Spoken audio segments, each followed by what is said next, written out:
Yo yo yo everyone! Today we are doing another practice session. We are going for a long practice session today. The reason for that is so I can simulate like the fatigue I would endure in a championship or a cup or stuff like that. So to test if I'm actually able to handle the fatigue, I am doing some longer practice sessions and getting used to the fatigue you will get into in the long tournament. So we are looking for clean sequencing, trying to get some very good wins. See if I can keep the clean playstyle even when I'm playing it for a long time. Because if I'm not able to do that, then I might as well say goodbye to the chance of Worlds.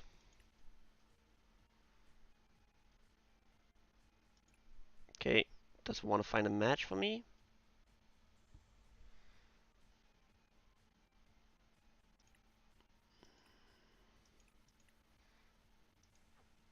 Apparently not. Let's see if it's just live being slow today. Almost have enough of UPC. Let's wait on that then.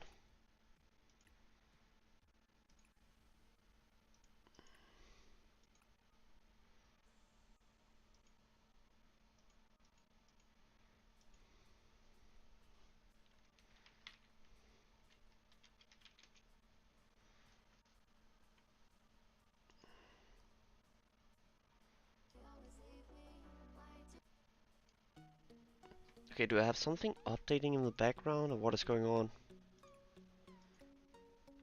Let me try relog Pokemon live.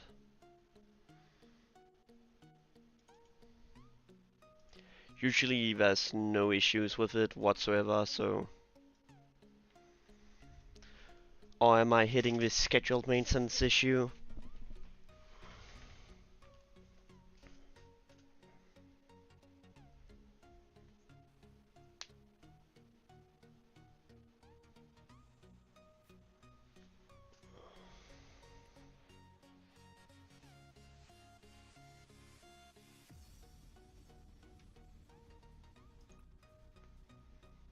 There we go, now it works. But yeah, I'm trying to like figure out how do I combat fatigue. Can I still play a control deck when I'm getting fatigued? Because that's a very important thing to be able to.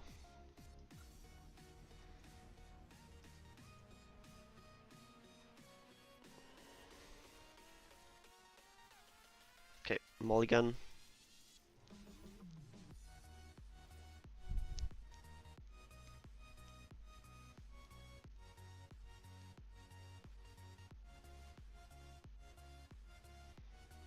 So I figured one hard, like, very tough matchup that I'm just having to deal with. That is Terra Box.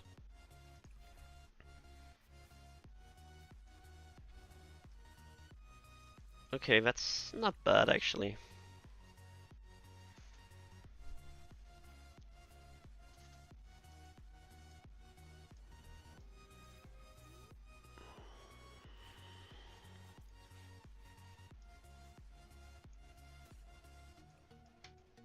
How many Frost Lashes?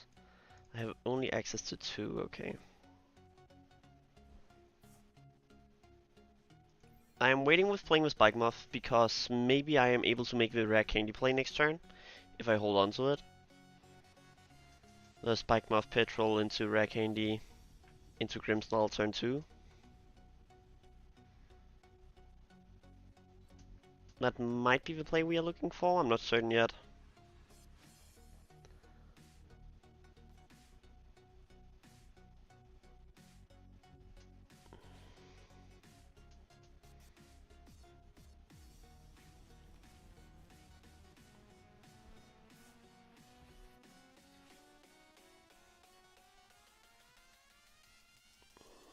He's going for a very quick knockout.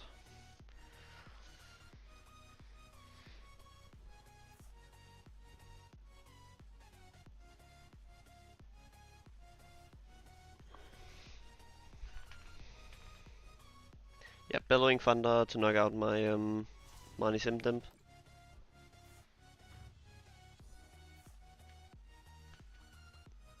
That was expected.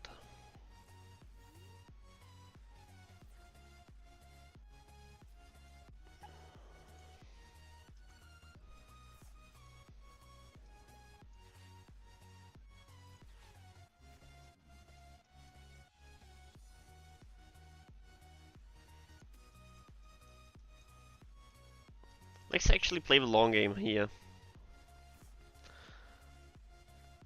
I think that's better in this matchup.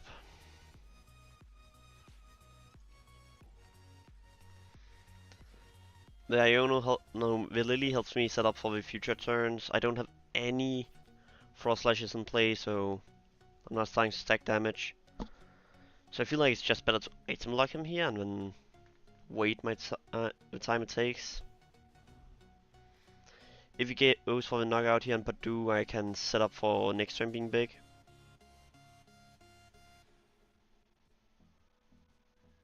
Because I have Lily and have access to Pheasant Deputy if he knocks out.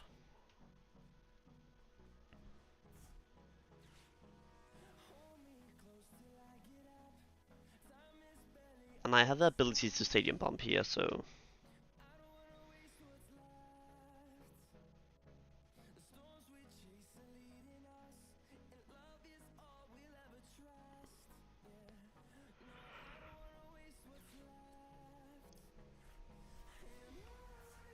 Yeah, okay, he goes for a knockout. That's certain. Which is probably the correct play for him.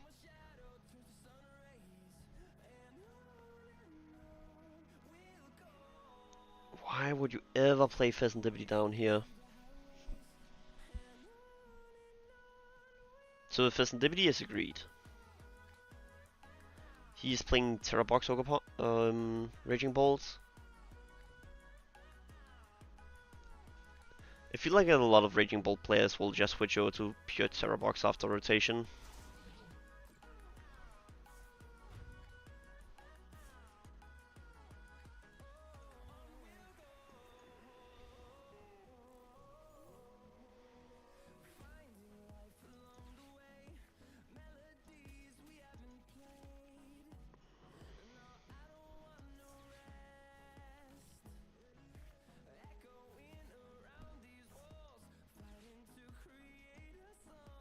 Okay.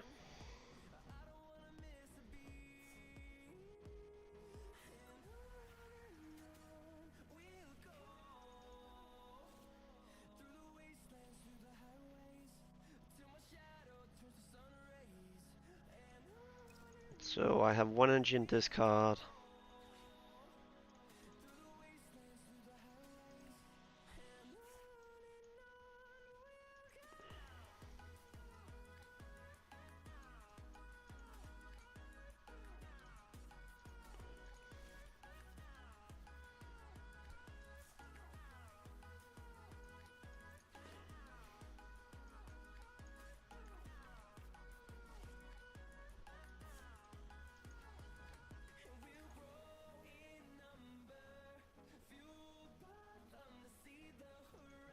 Let's start putting him on a timer.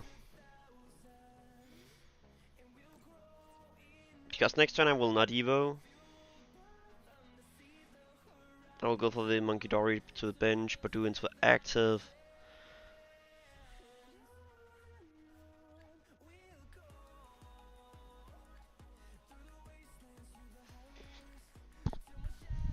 Does he have a second Raging Bolt?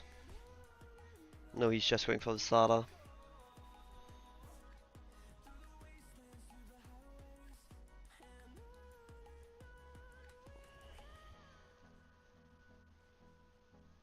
Or is he going to retreat lock me?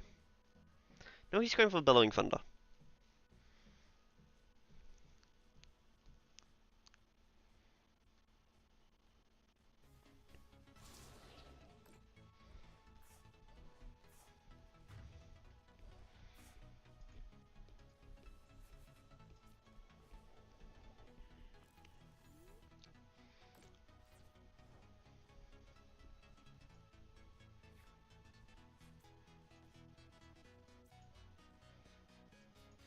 I don't think I want to use Spike Muff here.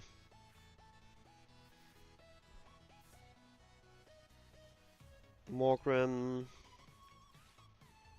Second Frost Slash.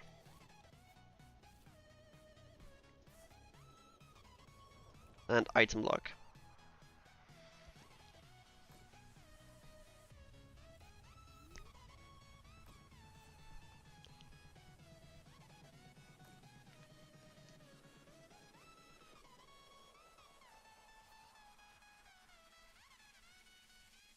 Because then I will put 20 more on his Mew from the Frost Slash. I will put it at 90 plus XT, that would do 150.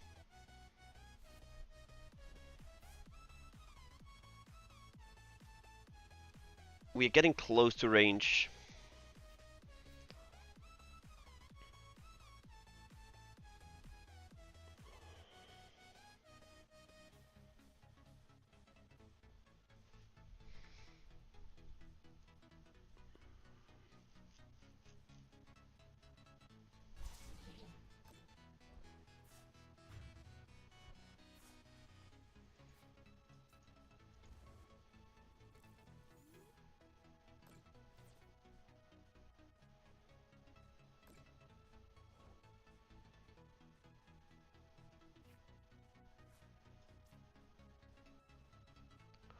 Oh, wait, that's huge.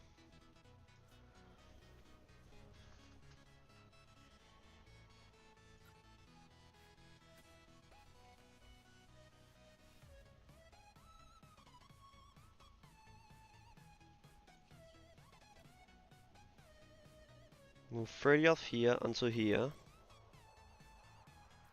Petrol. For Night Stretcher.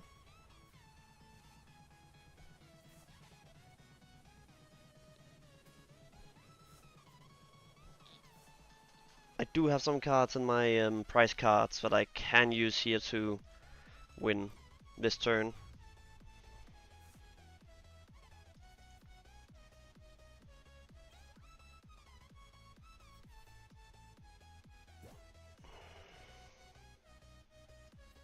Not what I want to see. Pass. I have a lot of damage to play around with though.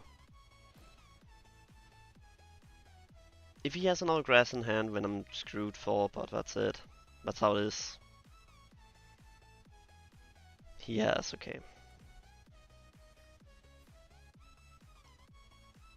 120, 150, 300. It should be just in range then. Or is he going for a Raging Ball play?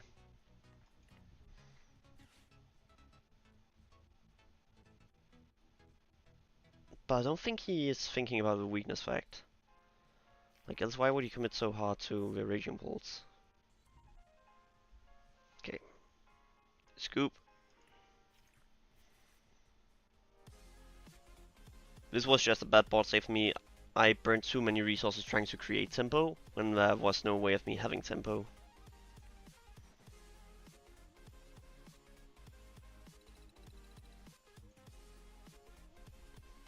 A big thing is don't burn all your resources at once just to try to create something.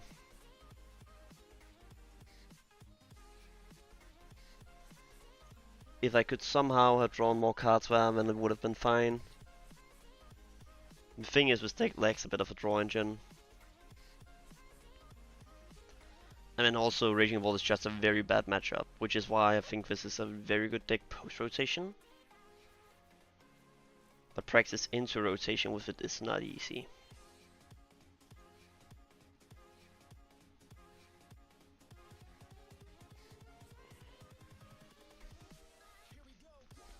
Do we just rip the Pokepad?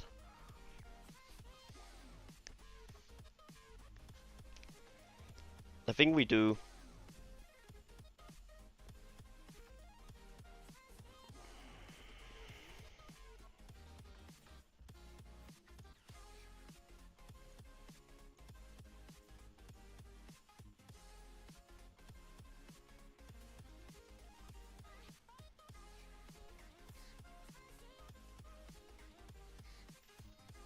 and turn.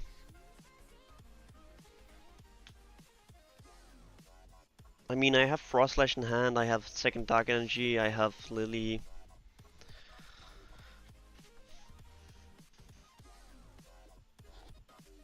I should be able to set up decently for next turn. Frost Slash, Energy Attach, Lily. And then just pray.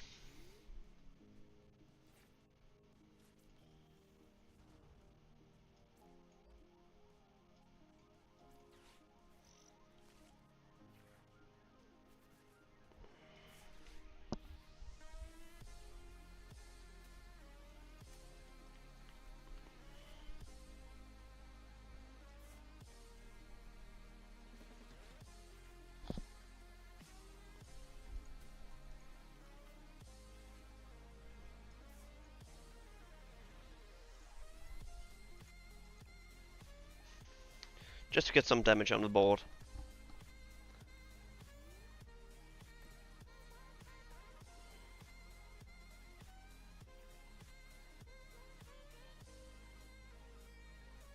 Next turn, second Frost Slash, get Monkidori alive, and then start doing stuff.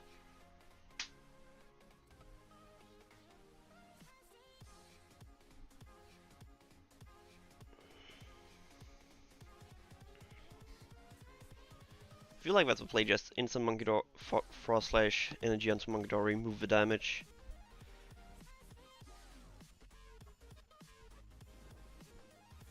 Boss Frost Slash.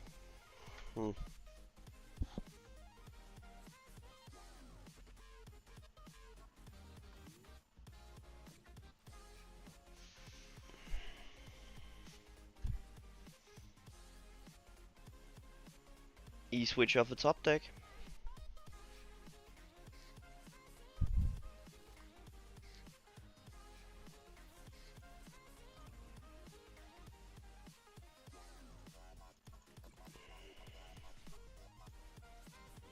And that's the reason for my one-off E-switch.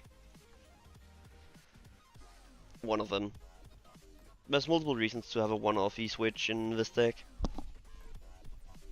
It's also so you can activate multiple Monkidoris in a turn if that's needed and stuff like that.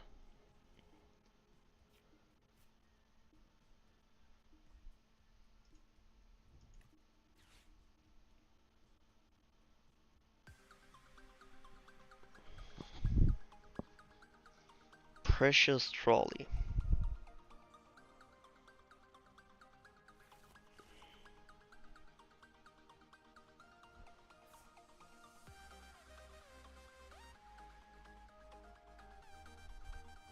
Now Badu will really start to do some action.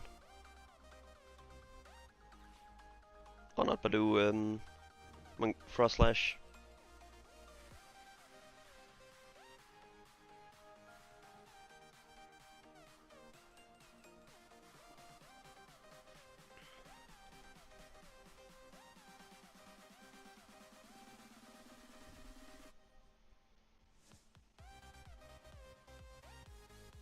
He most likely want to get rid of my boss. Or energy.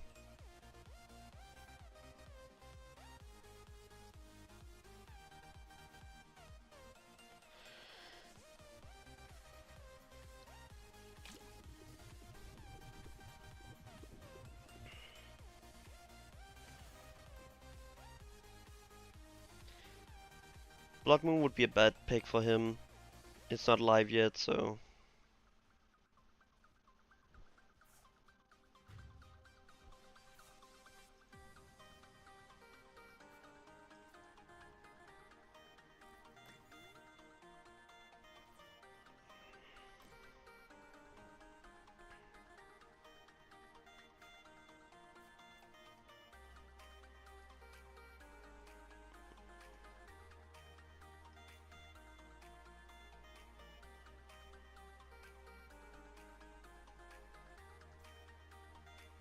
I'm thinking about bossing up Ledgers.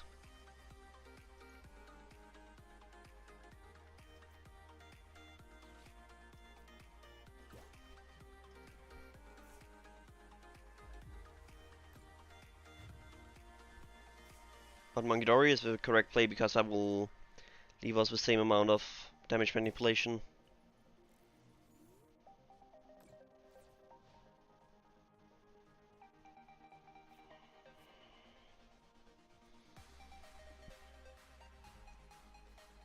Ah, crap.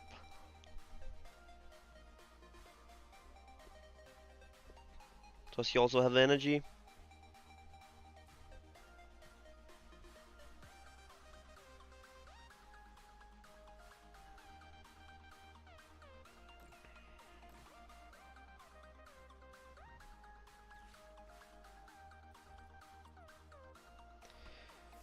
So both Monkidori and Morgrim will go down this turn.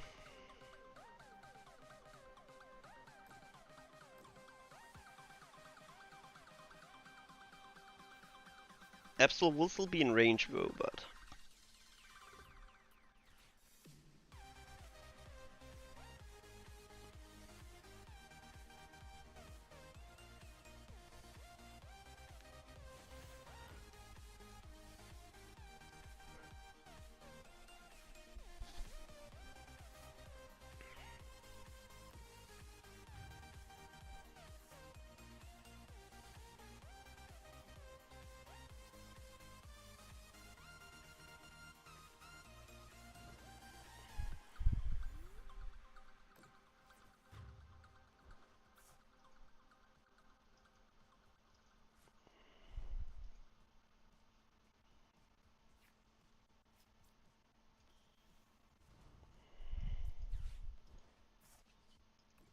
The odds of me getting to a winning board state in this game is very unlikely.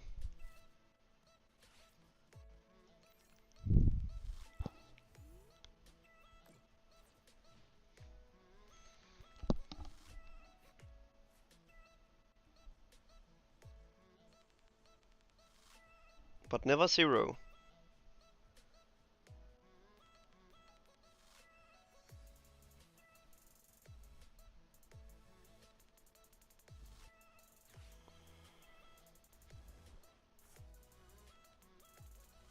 Rare candy of the top deck, maybe? Rare candy, Fizz, Petrol. There's a lot of cards that can help me out a ton. Lily would also not be bad.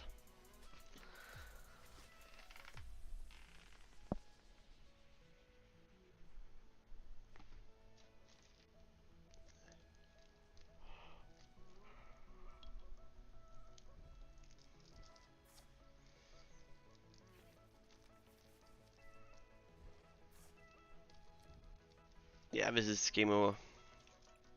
Let's be honest, we are not getting back in this game.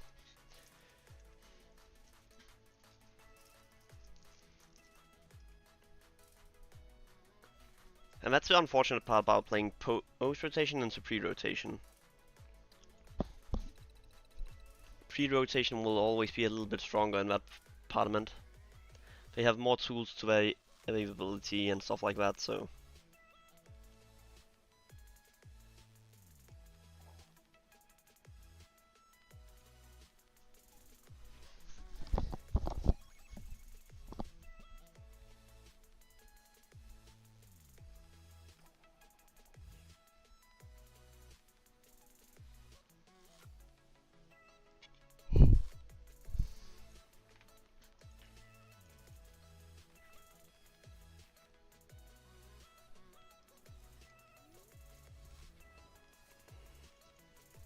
Hopefully this is a little bit of a better matchup.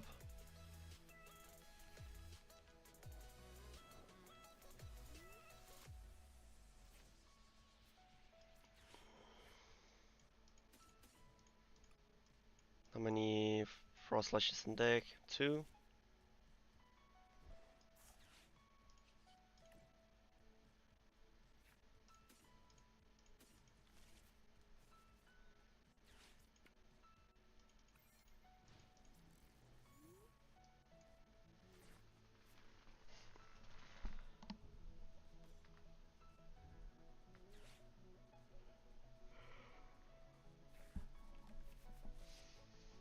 Yeah, okay, so he can start drawing cards, he can retreat lock me.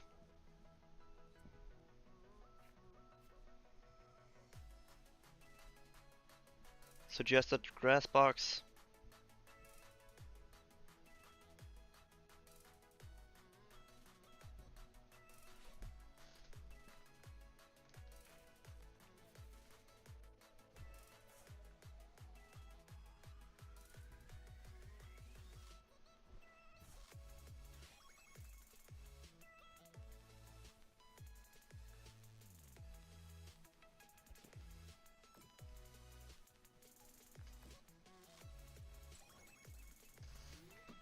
Okay. Okay, then I want to go for greed.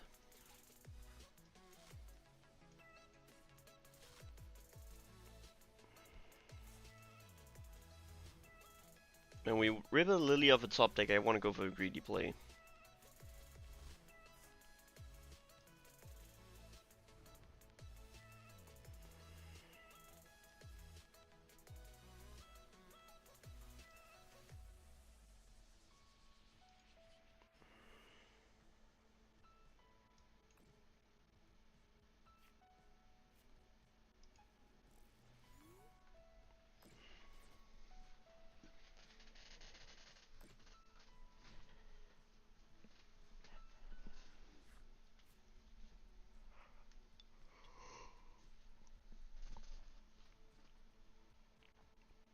Okay, so Pokepad for Monkey Dory next turn.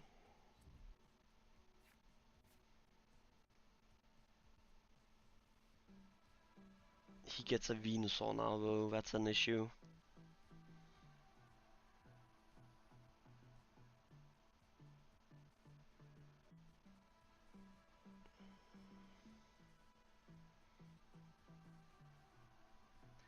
The Venusaur has super effective against me, so that's a big deal.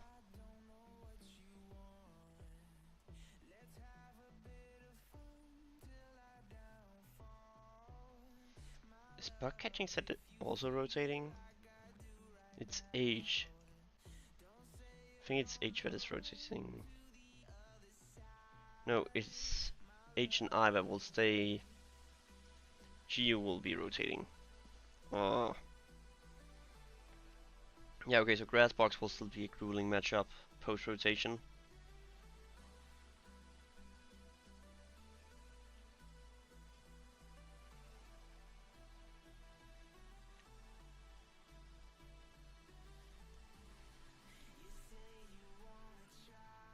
He is taking his sweet time.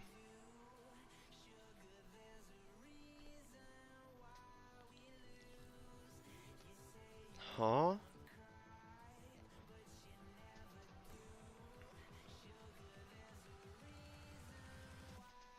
Spike Muff off the rip?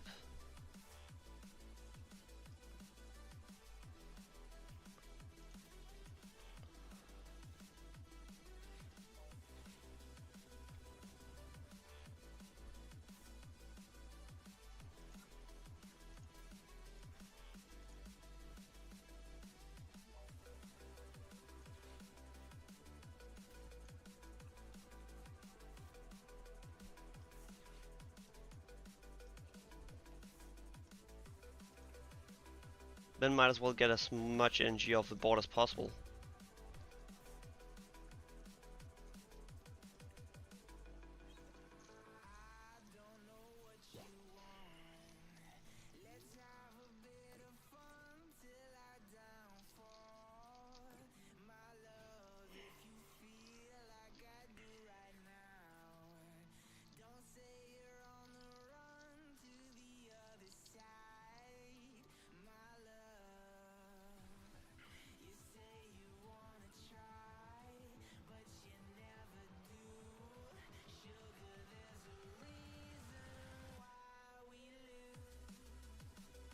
I do want to do some IRL practice as well, but that will not be done as a live stream, I don't think. But probably have some video content where I do some IRL testing.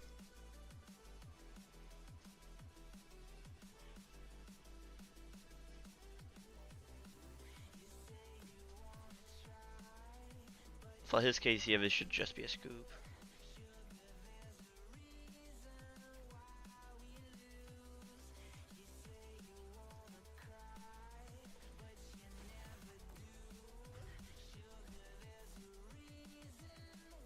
And there we go.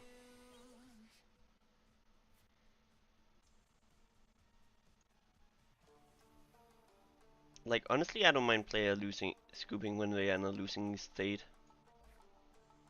of the game.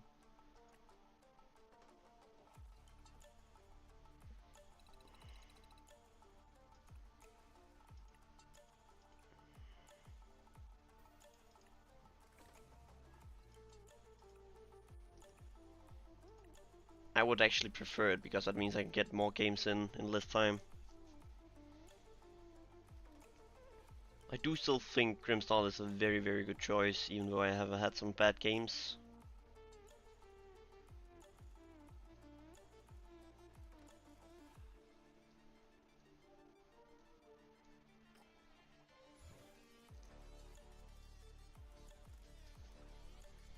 Always go first. If I get the chance, I will always go first with this.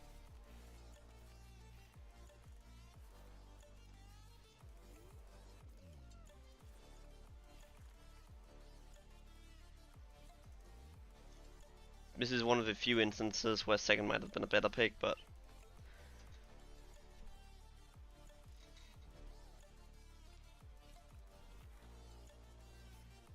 Squawkabilly?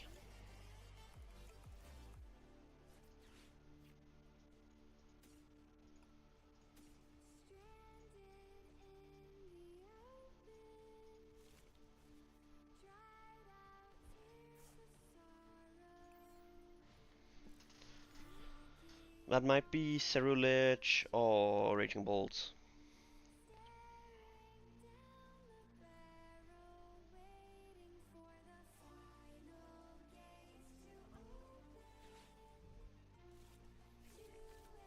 And Iono, I don't mind that.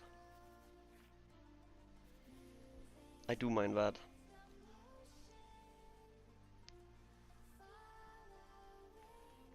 Huh? What is this deck? Like, do anyone know what I'm playing into?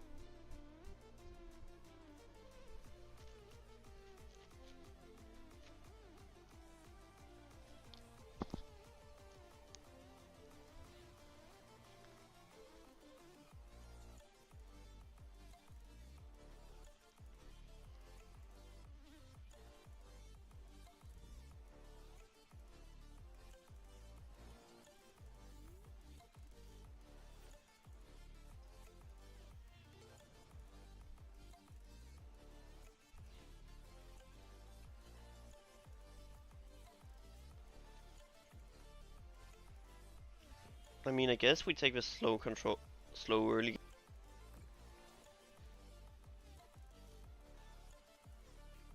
A Lily of the top deck wouldn't be too bad.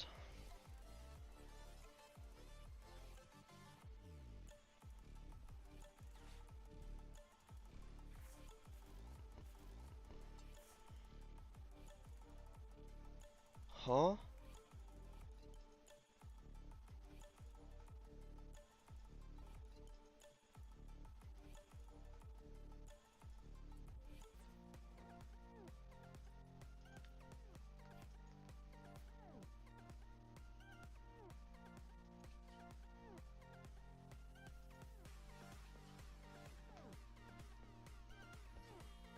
Just itchy pollen?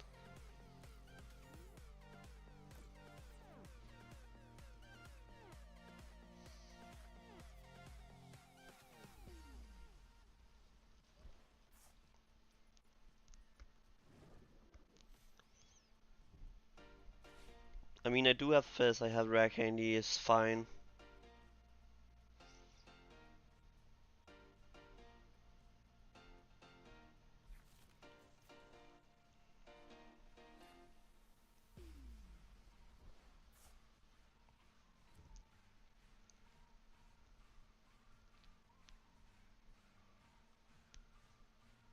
He most likely will pick off my Frost Slash though. That would be my thought process here, yeah.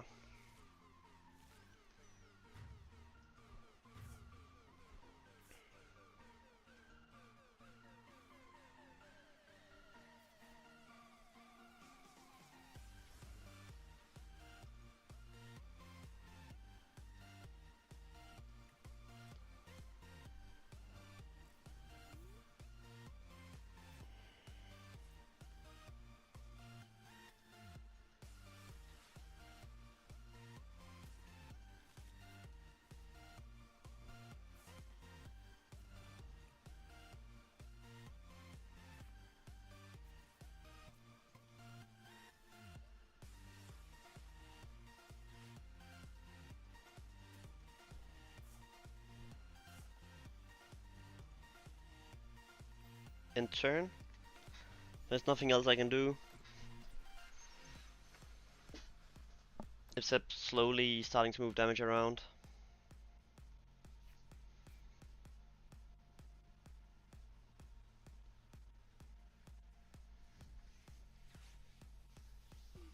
Soul Rock, so you can start using Lunar Zone to Lunar Cycle. Yeah.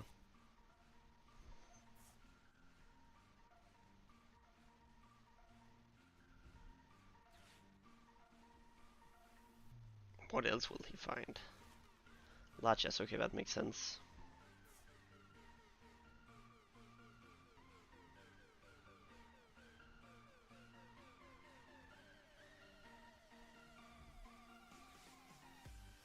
Fizz? No?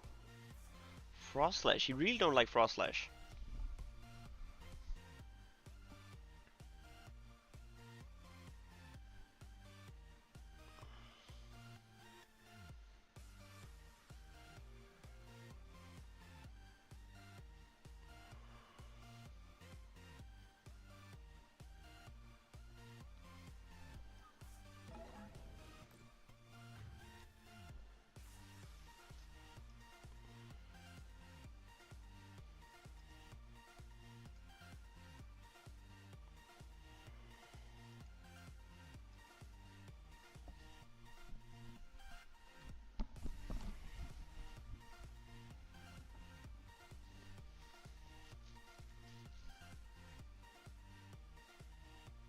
I would probably just have waited with the Wellspring in the active.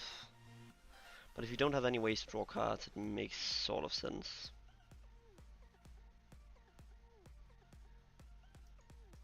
Okay, this guy is slow playing a lot.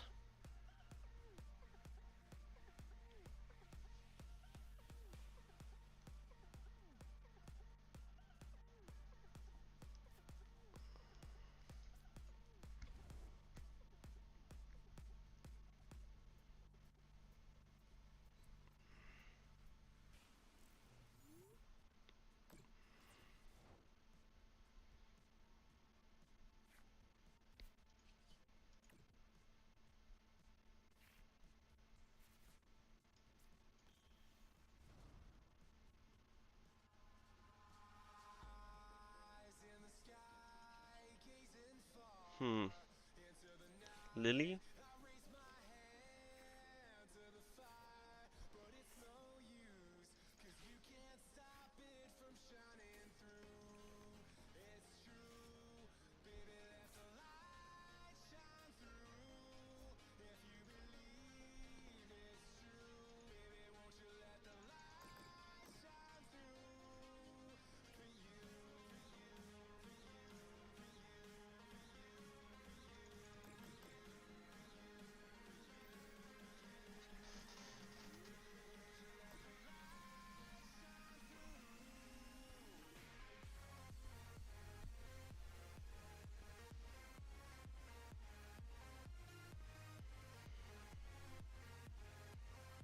So he can take one prize this turn, unless he boss up Fizz and one-shots that.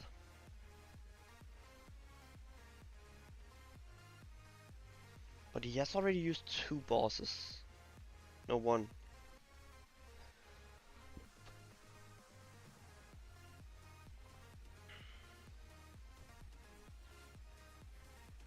Crispin.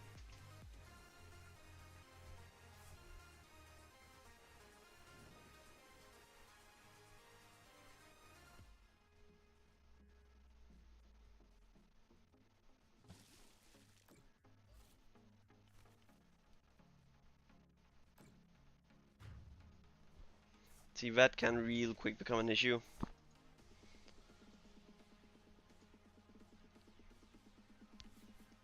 Unless I just get my Blood Moon.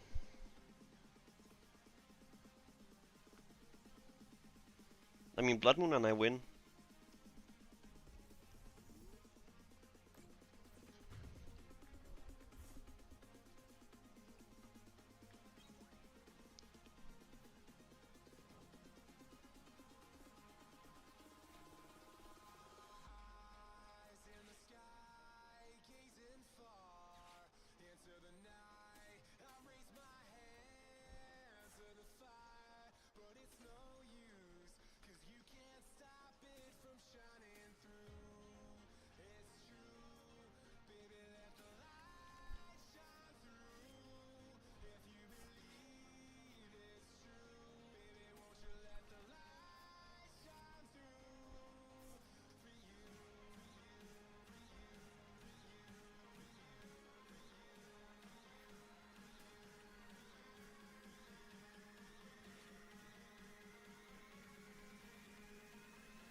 Okay, so we move 20 onto here.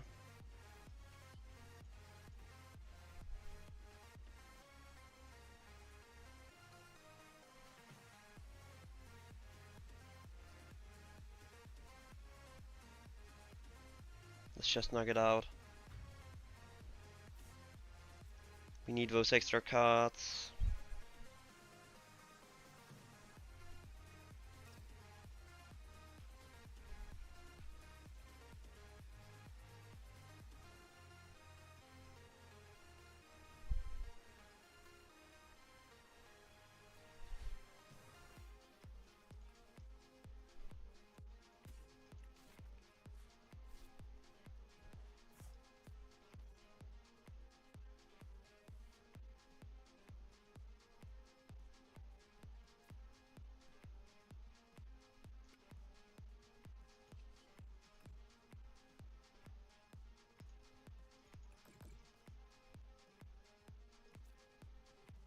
Lily, because I need my E-switch.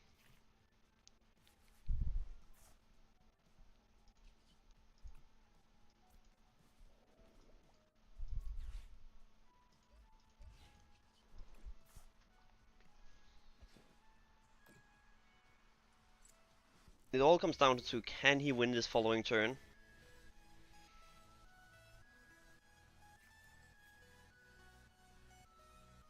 Because if he can't win now, I can. He can.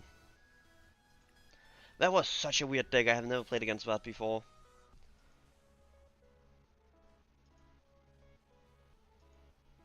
So Wellspring is like a big pain for this deck.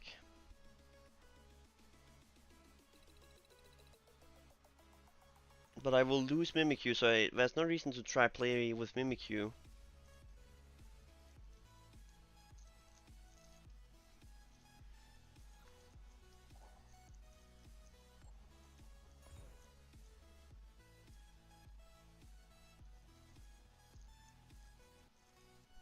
But that was not all post-rotation either, so...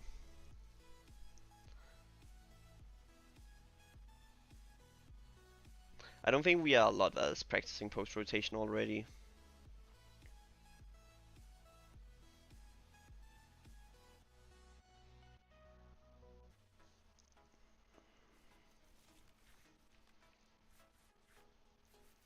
Ugh. Monkey Dory start, that's not what I like to see. I do like a mulligan though.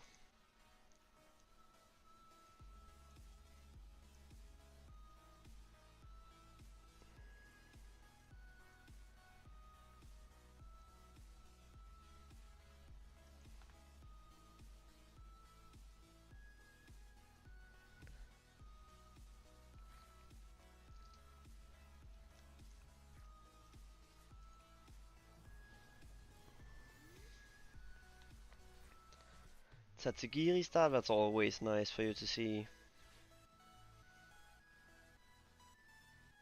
Please play a lot of Pokemons with abilities.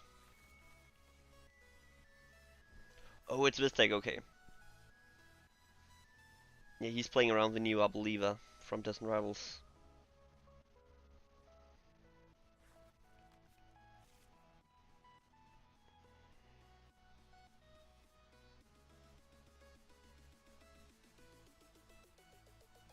Ripping this for a secret box.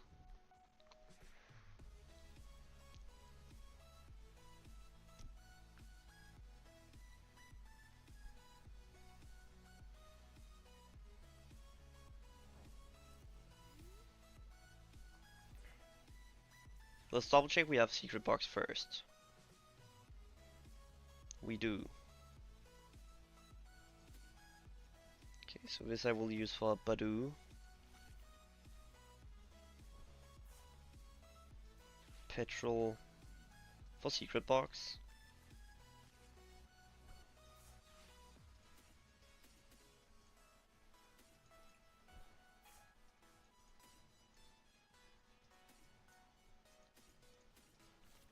Grabbing these. Buddy, double Snorunt. Bike Moth for Mani's Imp.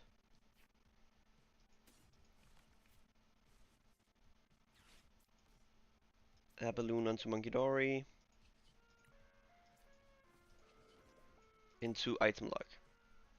I don't want to play Fizz now because Fizz is 2-pricer. I mainly want to keep it to a 1-price race until I need Grimmsnarl.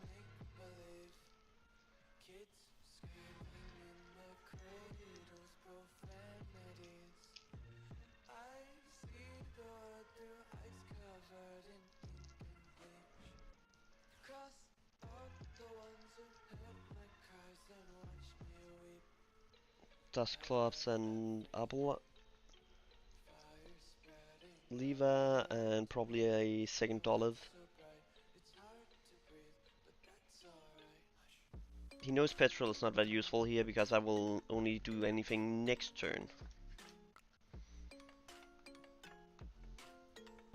If he can get rid of the Giri first. Oh, not the Giri, the Badoo. Oh, so we are Badoo fighting now. I see ya.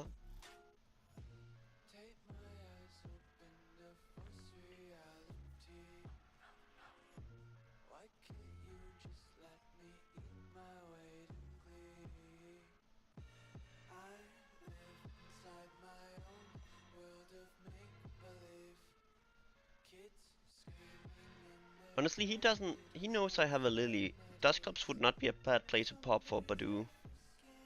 Limits my resources in hand for the next turn.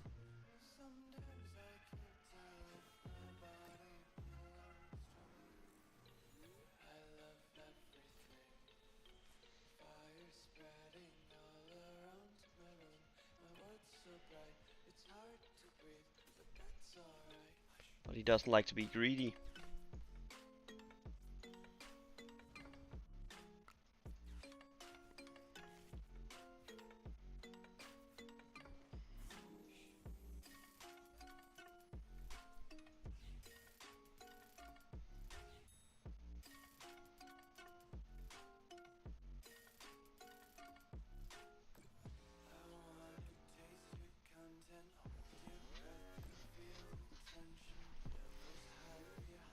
Okay, so this is just gonna be a stall scenario.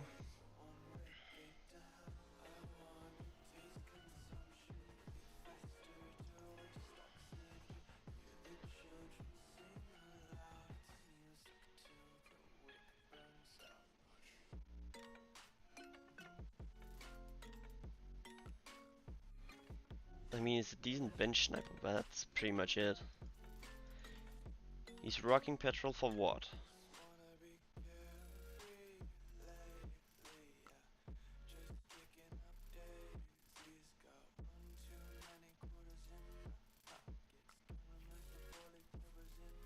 Forest, okay.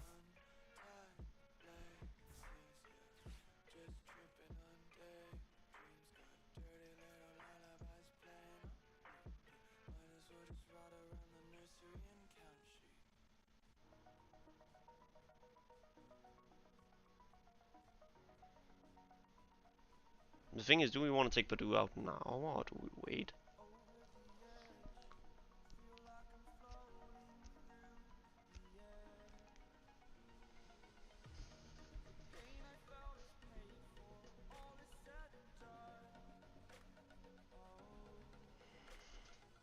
Okay, he want to get rid of Badoo.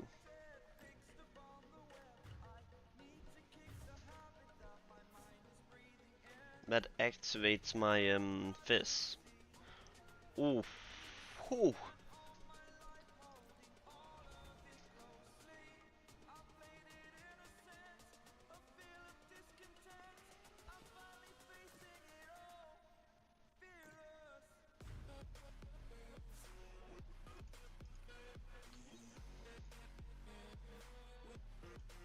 I don't think he realizes how bad that actually was for him.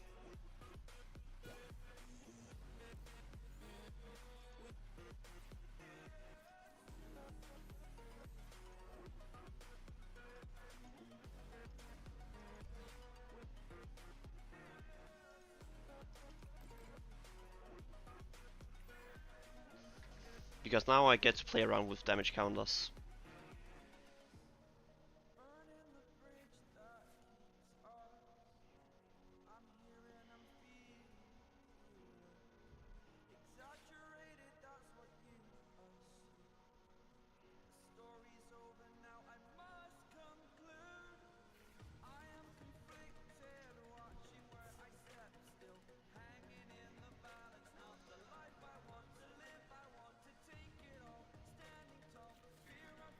I mean, do we even need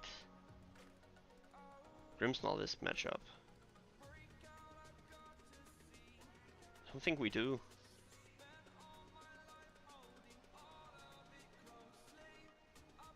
It would be a nice to have, but it's not a need to have.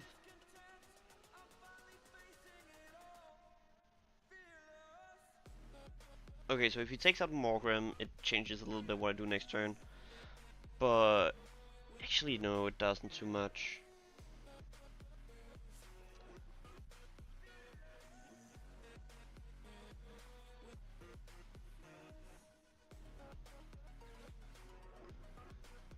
I do think I have to look for Grimmsnarl. That is probably the correct play.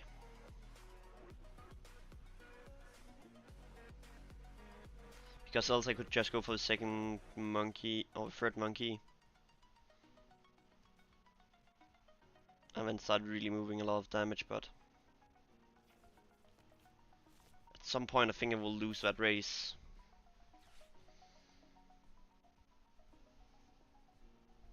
I'm not certain though.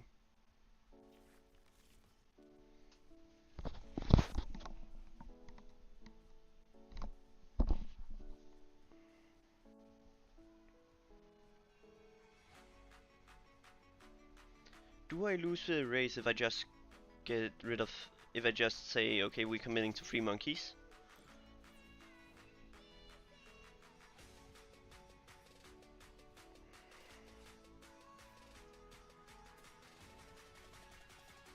Second Frost Slash.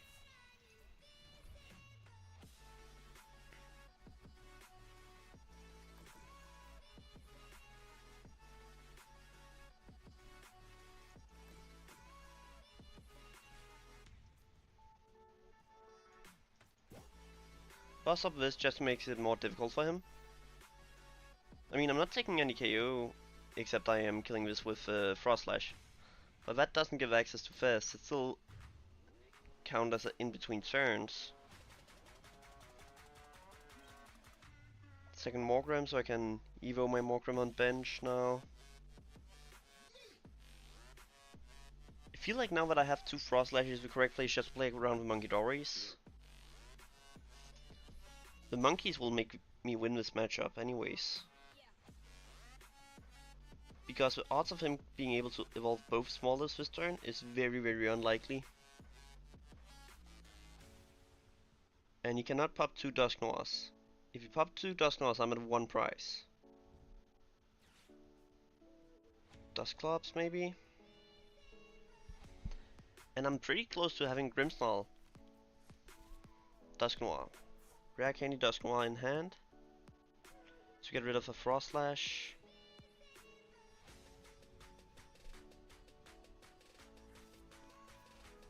You want to get rid of both my Frost Slashes and my Morgrim. Or get rid of... No, both Morgrims would be a bad play.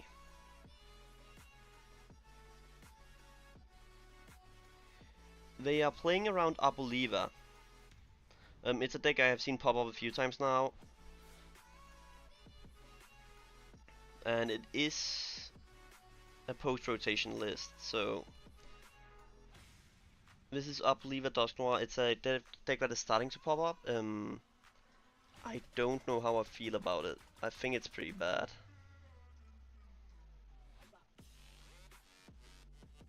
But I mean... I get why you want to test now that it's so close to rotation.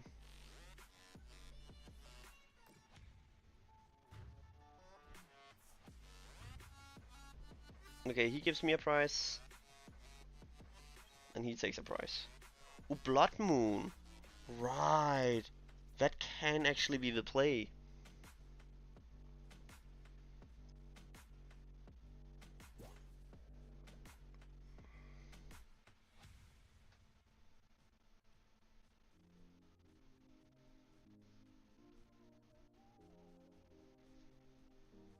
need him to take an extra prize, maybe 2, before Blood Moon really gets active. But if he does that, I can win this turn.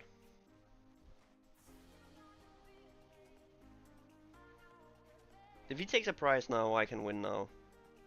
I have E-Switch, I have the damage movement, so... There's nothing he can do if he takes a prize. That's just free game for me. If he doesn't, the line gets a little bit more clunky, but it's still possible.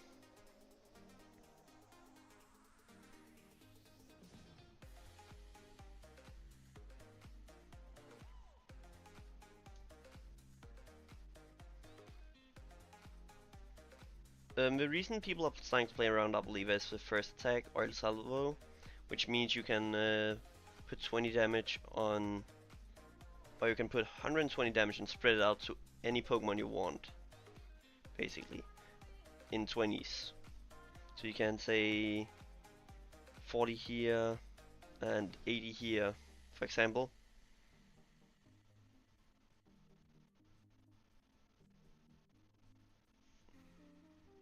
Or you can get rid of a Frost Slash if that's what you want. He is probably picking off Imdimba and Munkidori.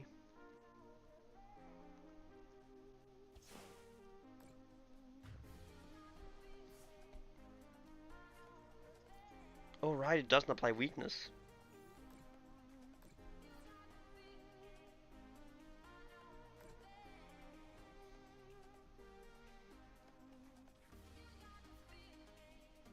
So...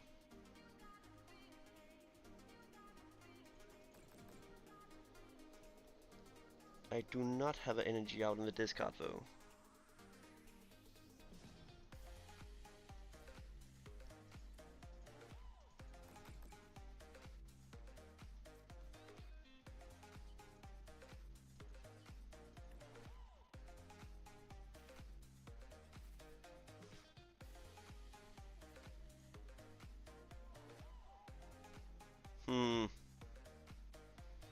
Let's see what is left in deck. That's unfortunate.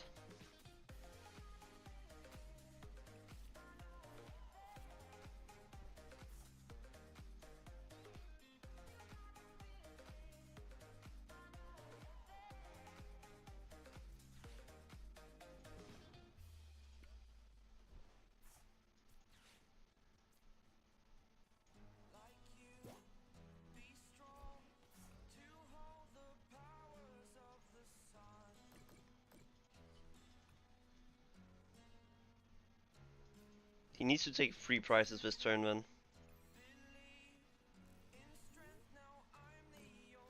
Because I have so much damage to play around with.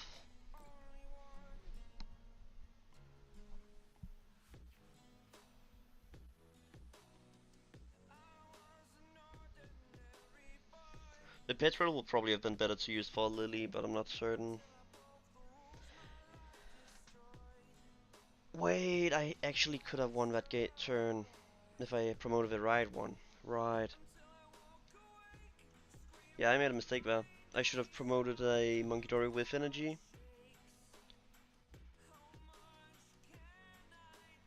Because then I could have retreated into a discard the energy into Blood Moon into KO.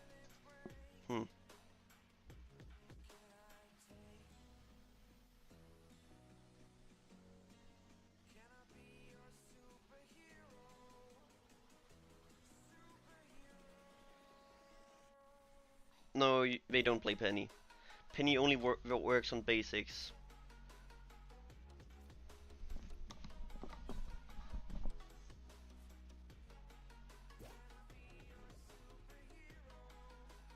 He wins now. I made a mistake there. Which will cost me the game. If he sees the line, it will.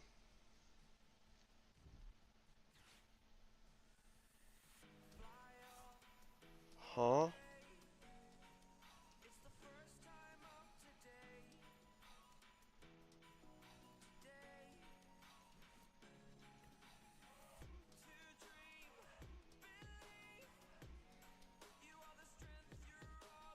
I should just have taken out a Smoliv, because that would have mean he could not use Dusk Noir instead.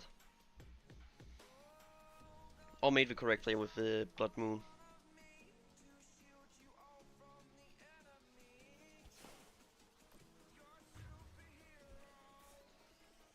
Yeah, I lose to my own mistake. I mean, I'm okay with that. Losing to my own mistakes is what I should happen. If I won a game where I make a mistake like that, then I wouldn't be too happy about it. I rather lose when I make mistakes than I want to win.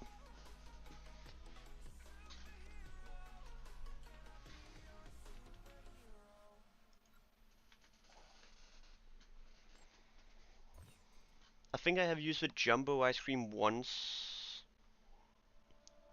Oh, what game are you looking at? Oh, you are behind apparently?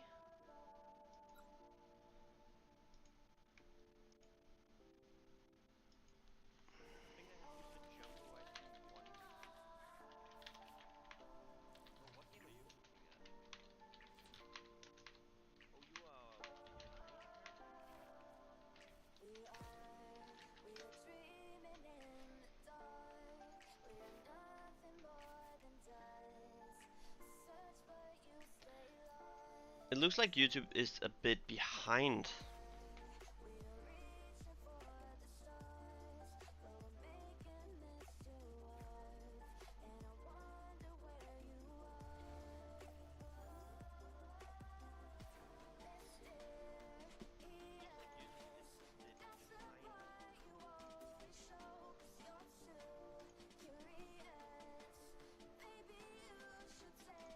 This got 2 energies. For Lily.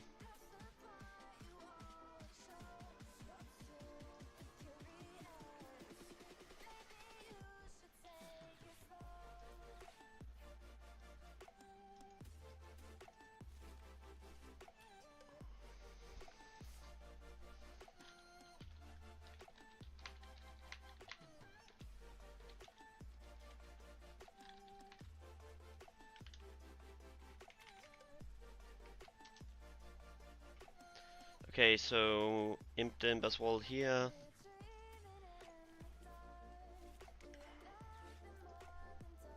Punk helmet attach. Pass.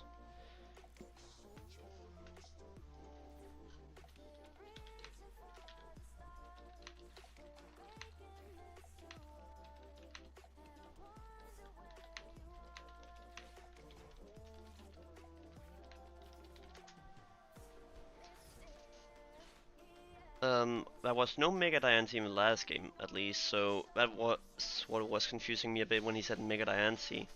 But a few games ago, I was playing into a Mega Diancie.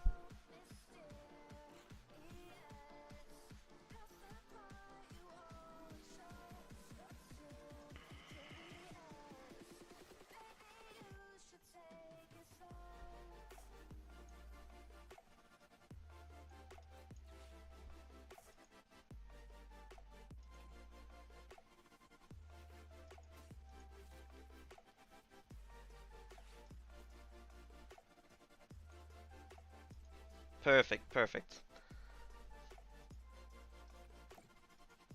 I was a little bit confused when you said Mega Diancie. I was like, huh? That was a while ago since I played into Mega Diancie. Yeah, that deck was also very weird to play into.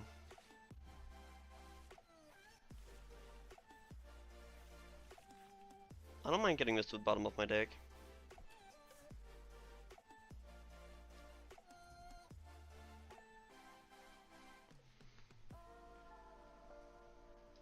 Yeah, mainly fully post rotation. There's not a single card that is rotating.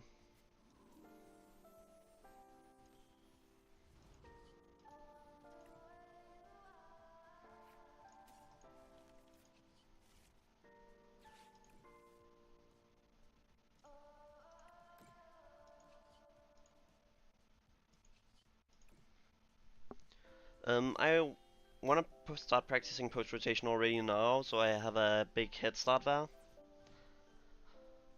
The reason I don't want to KO Badu yet is because I want to have some damage counts to play around with when I do. Double ends.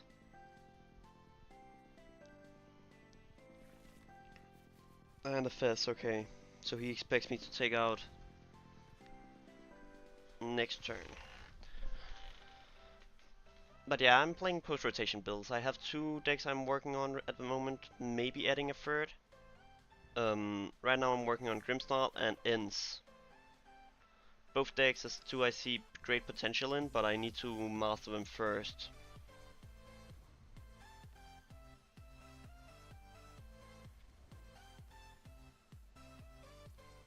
Flame Body Cannon, probably. Yeah, and then he takes out Frost Slash as well. Or Monkey Dory. He could go for Monkey Dory and then the 10 damage counter would KO it.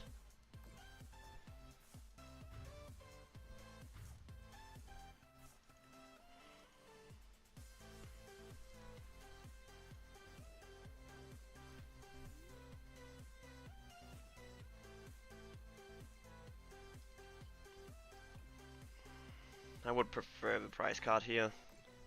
Just so I have an extra card to play around with. Ooh. Lovely.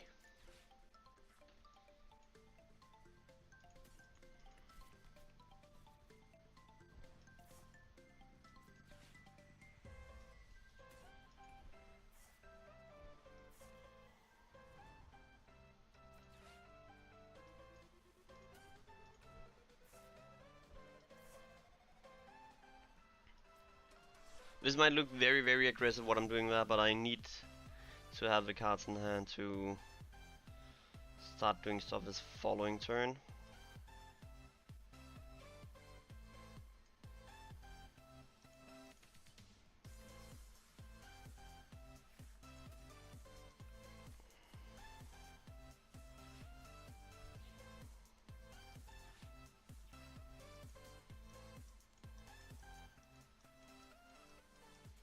Okay.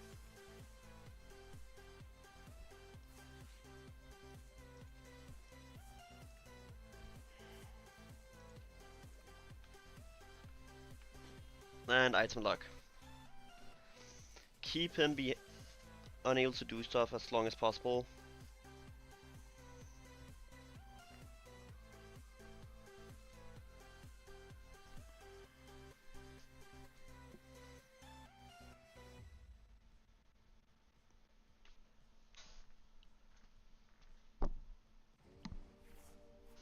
He has a huge hand. Which is also one of the reasons that Zorak is good, is because they build such a big hand all the time.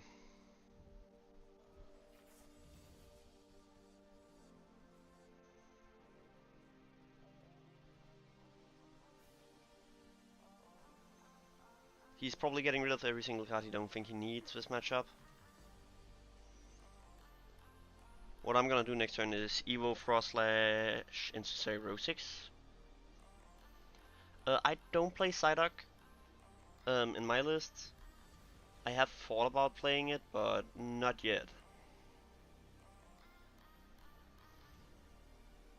I do think the duck could do some stuff for my list, but at the moment I'm doing it without.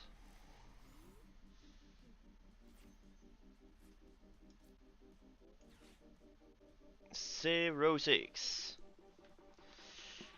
Not right now. I haven't been popping off today. Not yet, at least. Let me pop off. Also, I am streaming on both YouTube and Twitch, so therefore some of you guys might not see all the chats that is going on. But no, I don't play with dog. I feel like this deck is already very bench heavy, so it's hard to fit in the dog.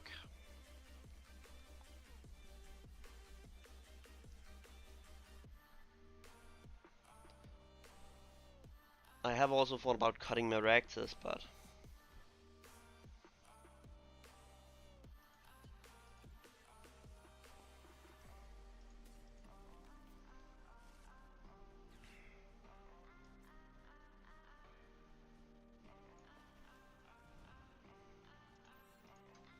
the reason I don't play down my Grimmsnarl here is because I want to hold onto it so I don't put too much damage on it myself.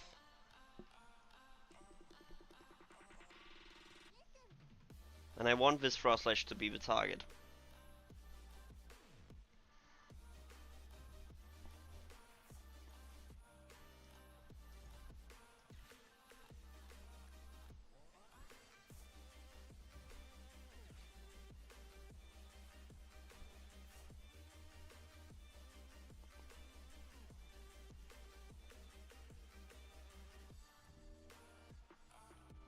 Well, how will you get it into the active spot then? I mean, maybe he has a way to get it into the active, but I don't see it. I don't see the line.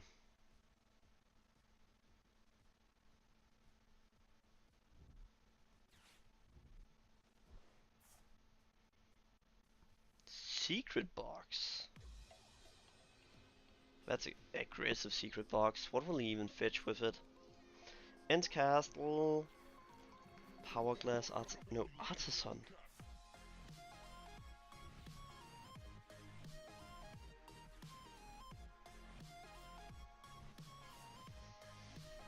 Oh, so he takes pitch to get it into the active, so he can make certain I don't get another Frost Slash.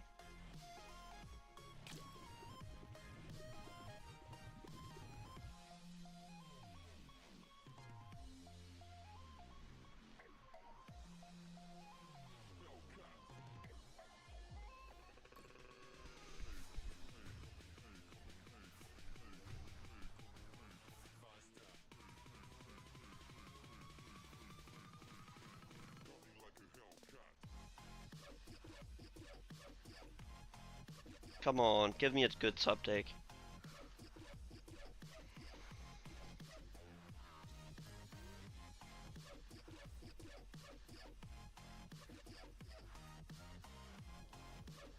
I take it.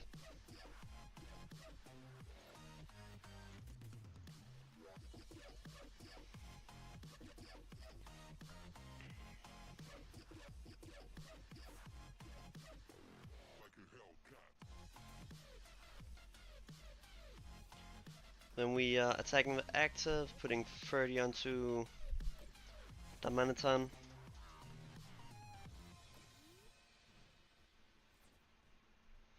So his active Sorag is basically in KO range now.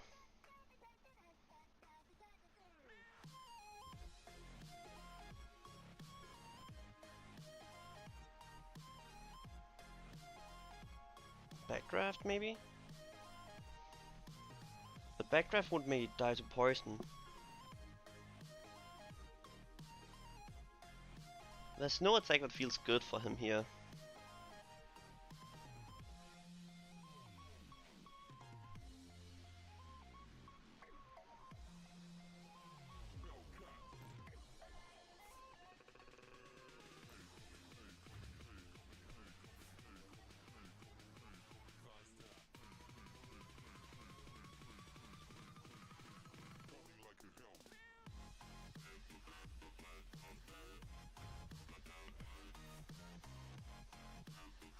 Give me an energy?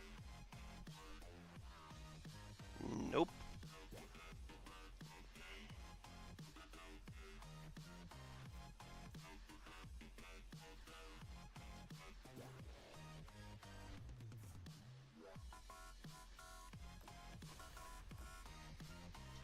The reason I boss up pitch is... Yeah, I know, but I don't have free energies. I need free energies attached to use it. Which is also one of the reasons I have thought about cutting it, because it only makes sense to do if you're playing Kangaskhan.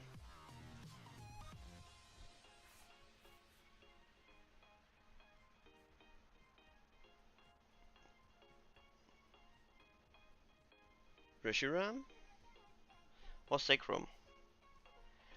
I mean, he could one-shot if you find Zekrom. No Monkey Dory.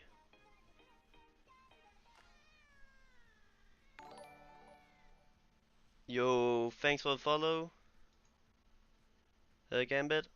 I appreciate it.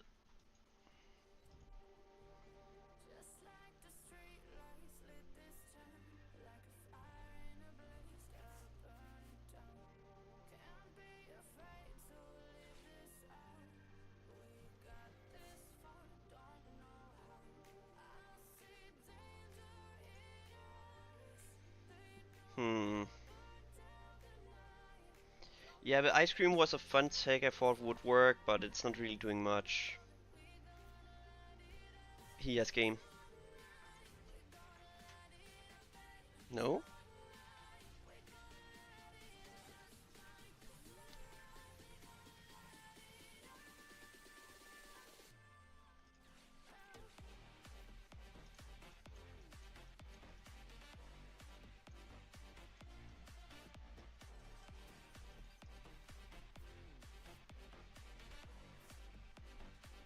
I mean, I'm just dead drawing at this point.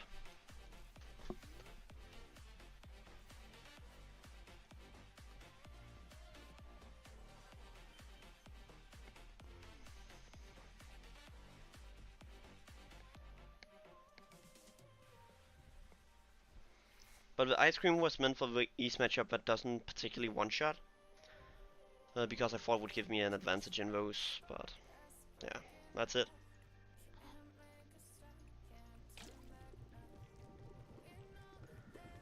Okay, so I need to cut the ice cream. And my Rectus is also just not doing it. But what do I even add instead of those two cards?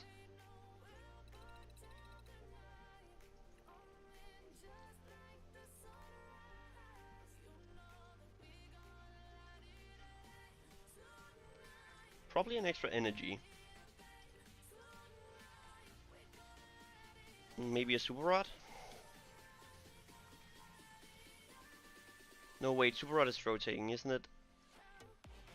Yeah, it is rotating.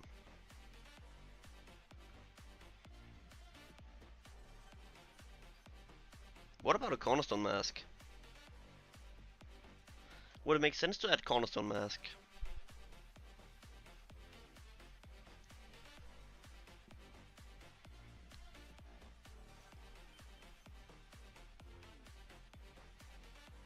Yeah, Rod rotates. Yeah, Tatsu might actually be an idea.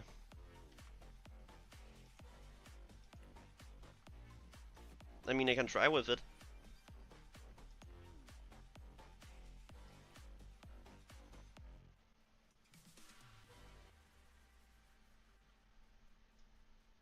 I just don't know how good great I'm feeling about Tatsu.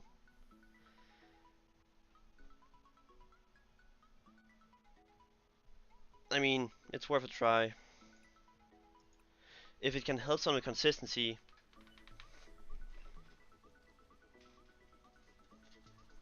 then it's worth it. It could also be an extra energy switch, just so I run two of them. But now we are trying with Tatsu. If that doesn't fix the deck, then maybe I will try an extra energy switch.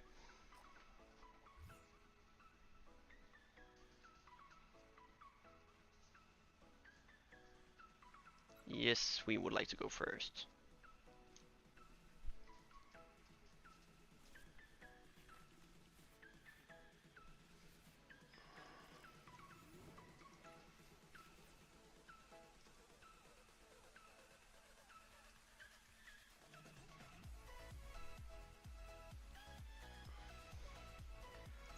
I mean, one of the big hurdles I have found is there's not many ways to search for energy anymore.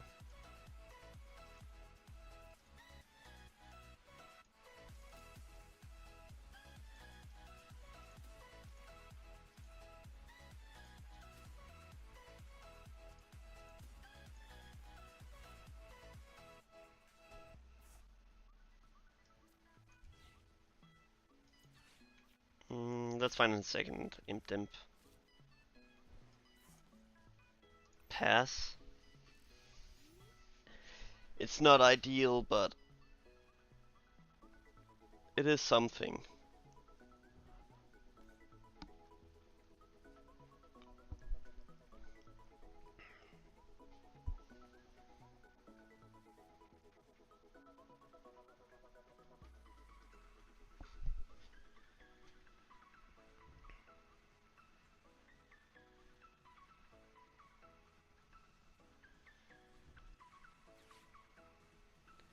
And he want to set up his sun and his moon. Also, if you guys enjoying the stream, And if you enjoy like live content like this, please subscribe and leave a like on the stream. It helps a ton, even though it might sound weird. Like, I want to get to 1,000 followers because playing competitive is not cheap. I can tell you that much.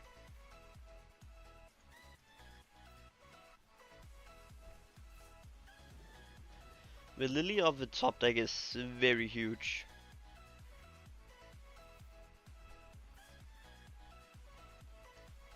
Oh. Okay, this is best case scenario.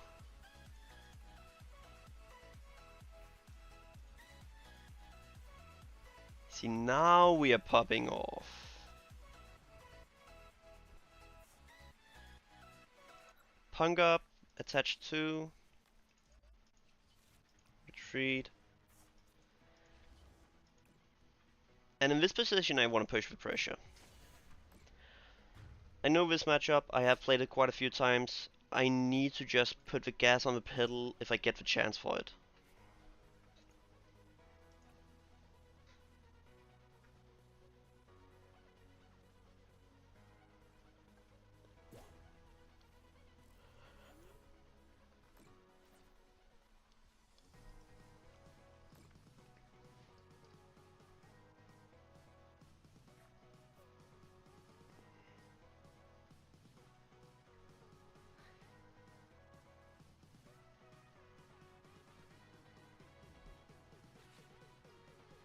Morty's conviction.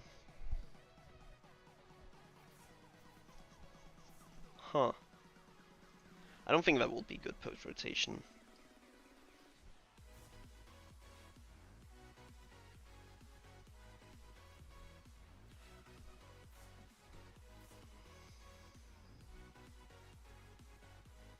Do you have a Lucario? If not, you are in trouble, my friend.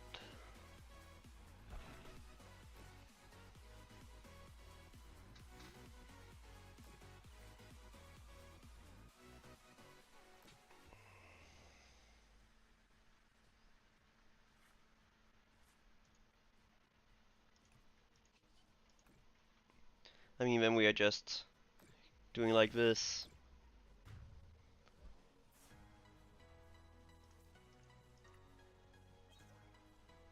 That's a Monkey Dory.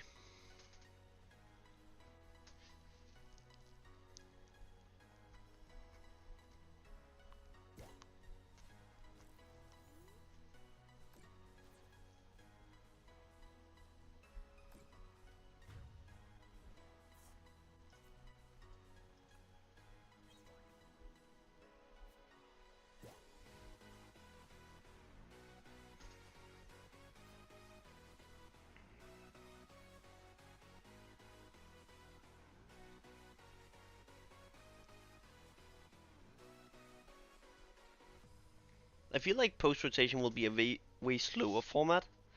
I don't know if I'm completely wrong or if that's a wild opinion to come with, that the format will be slowed down by rotation.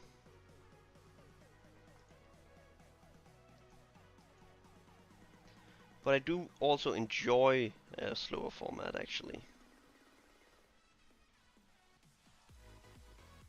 I mean, there's nothing he can do.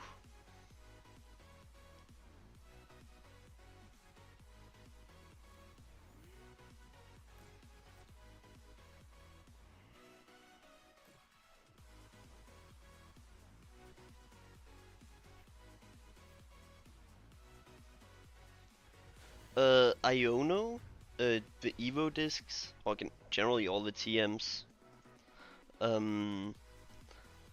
Then Guardi, Dragapult, no, not Pult, but Sard is also rotating. Guardi and Sard, which I am excited about.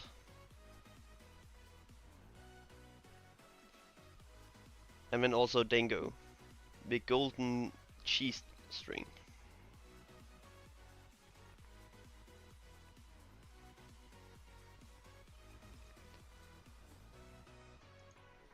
I personally dislike Goldingo, but that might just be my opinion.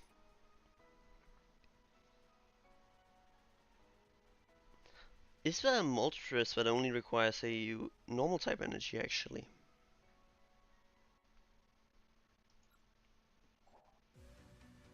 What energies does the new Phantasmal Flames Moltres require?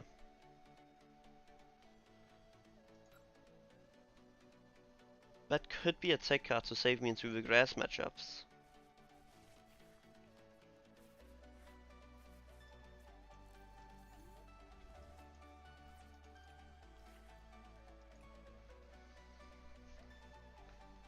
Okay, Spike Muff and Rare Candy in my first hand, getting him Imp Imp. Yup. One fire, okay.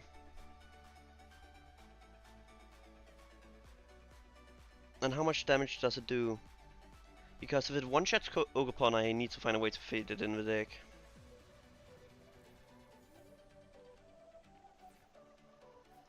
Oh.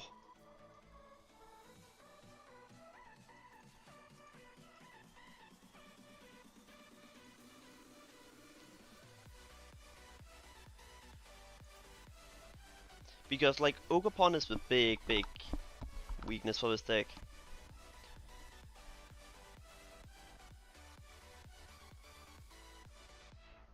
Ah, someone who wanna take his me right now for one last time. I get ya.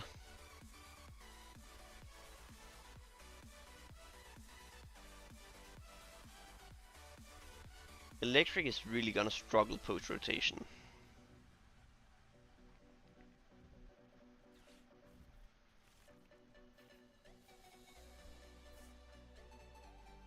They are losing so many good cards.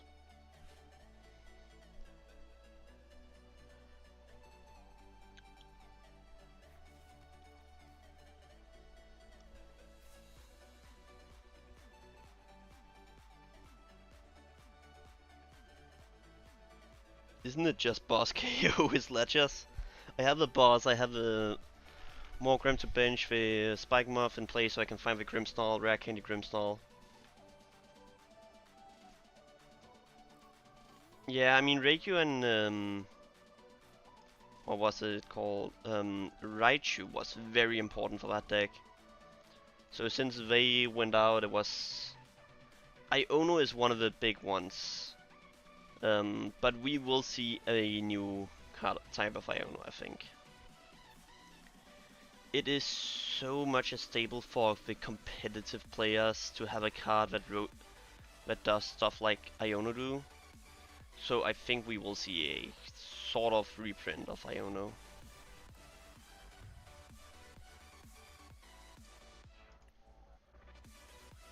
I am just stoked about the Sargon and Gardevoir. I have played those matchup with so many decks so many times. I built an entire counter deck for those two. Because it was so important in the meta that if you couldn't just rig them, you would have to play them. Which is also why I built my entire Gengar deck.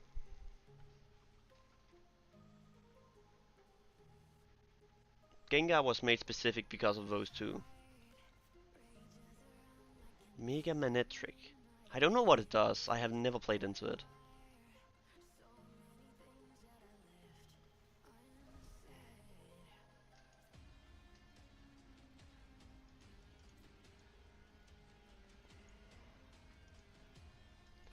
I mean, it's fine. And he scooped.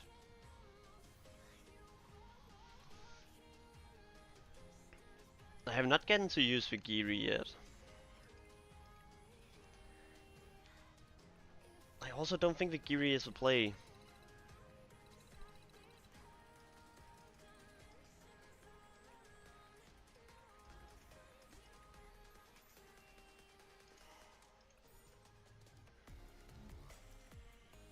Let's make certain we don't ever miss points again.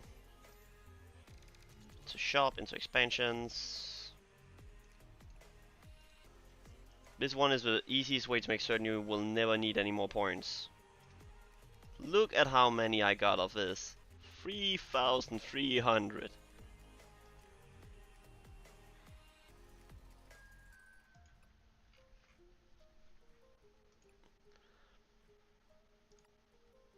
Grimmsnarl and only fire.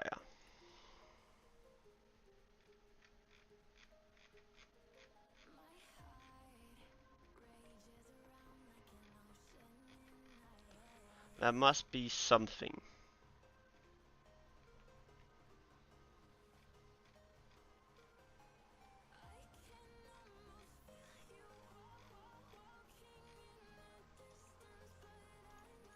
Let's say only basic. Like, there must be some solution to the grass matchup.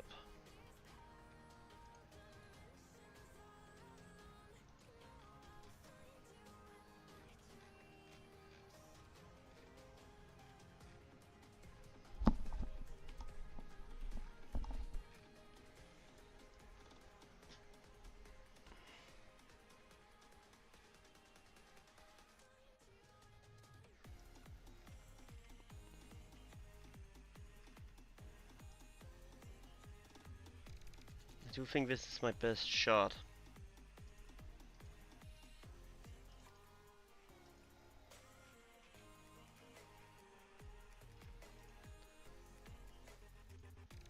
And I'm losing Luminous, so we cannot use Luminous. We need to use Prism. Let's test it. It might work, it might not. But if that can solve my grass matchup, that would be lovely. Also, I need to look through my bulk to see if I have any poke pads.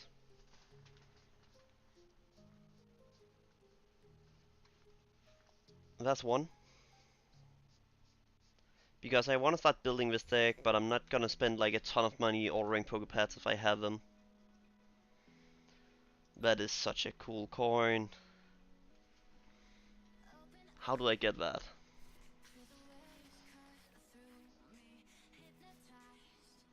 That's a sad hand to mulligan.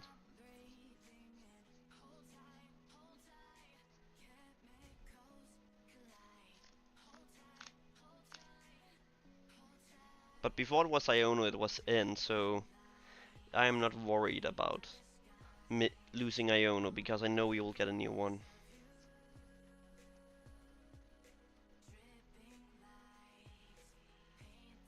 Maybe not right now, but at some point we will.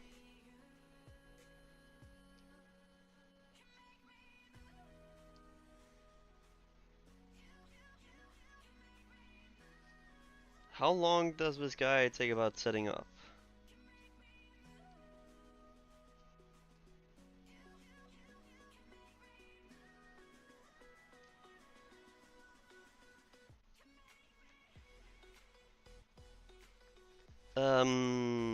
Maybe. I definitely have thought about it.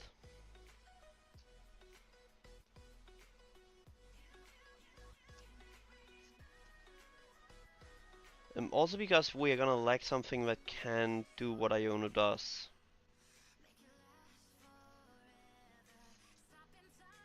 Which is disrupting the opposing hand.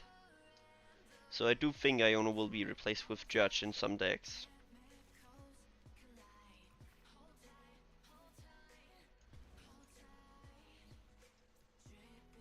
Huh? Okay, what is happening for live server today?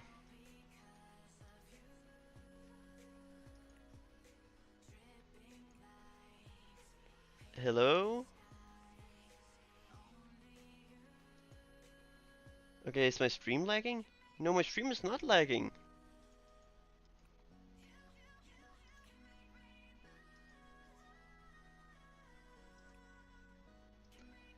This might not be a long practice session if live keep killing me.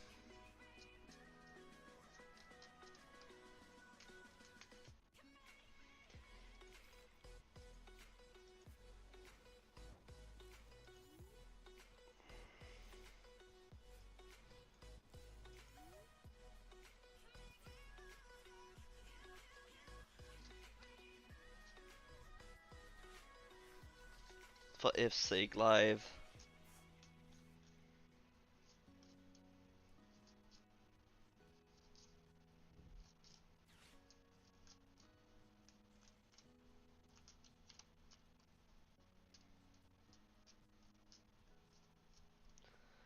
sometimes I do dislike the live servers.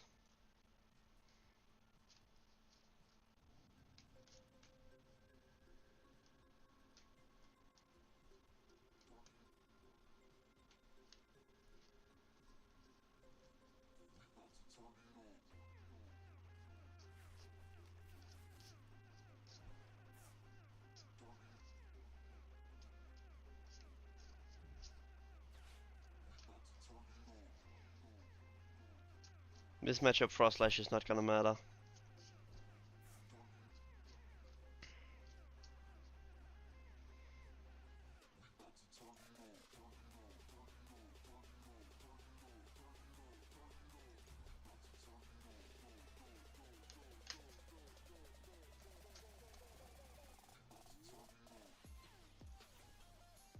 I'm still gonna make one, but that's it. Actually, do we? Because it still gives me damage to play around with. No, it still matters.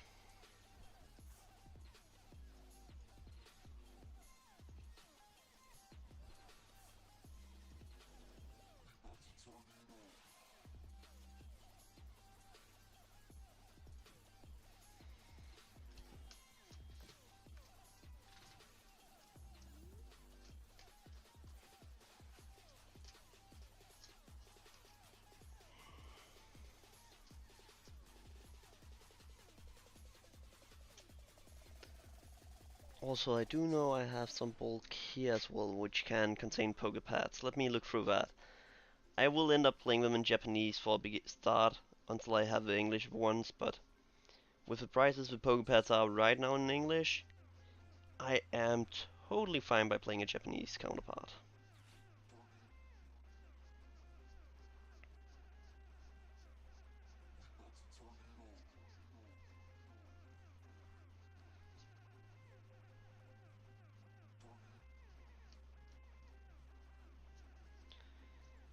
I don't know if it's just me being weird that I play post-rotation, but are any of you guys also practicing post-rotation?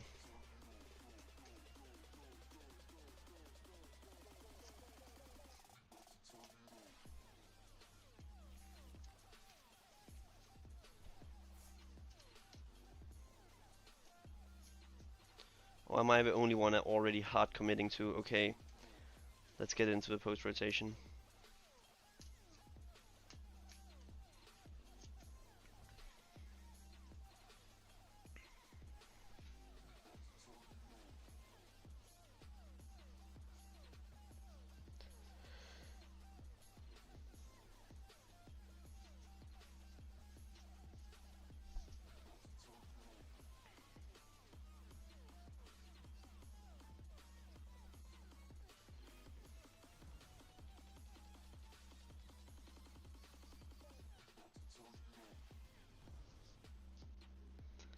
The issue is I don't know which Charizard he is playing. He's probably playing the Dark type.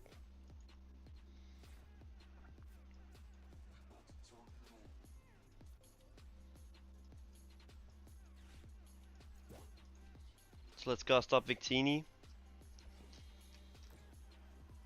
and keep the luck going.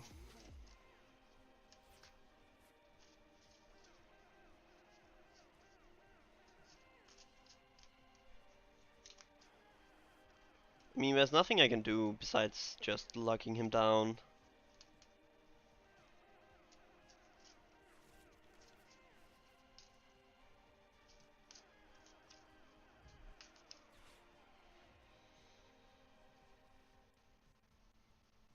I don't have any cards in hand that makes me able to push for tempo, so...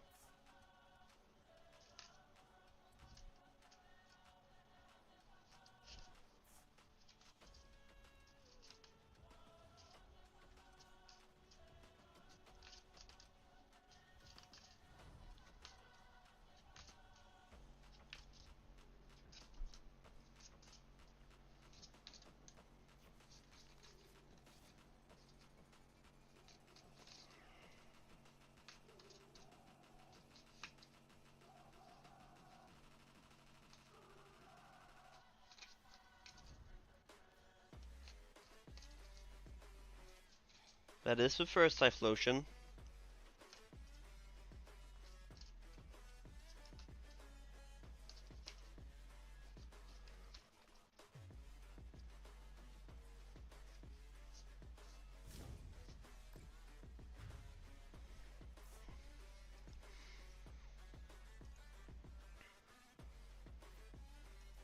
Lily, come on.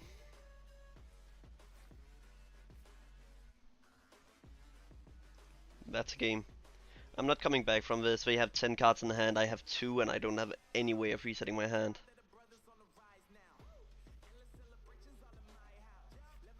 I have added Cirrhosis because of the lack of Iono, actually.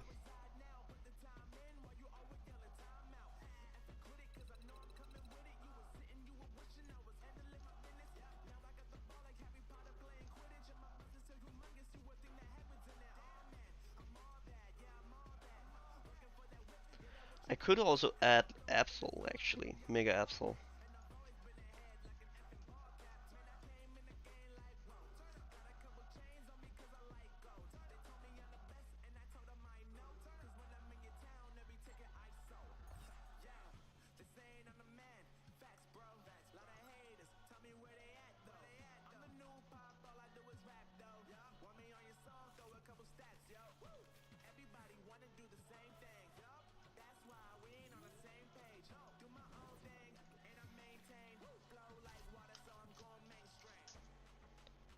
EV box, of course.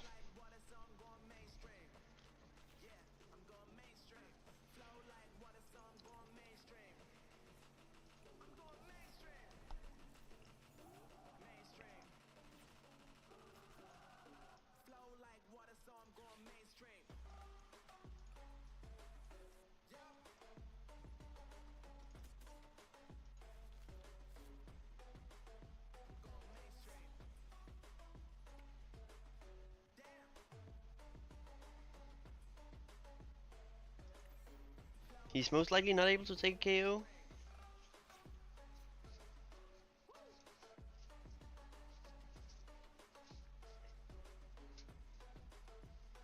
And if he is, it is how it is. I found one Pokepad. Damn, thought I had more.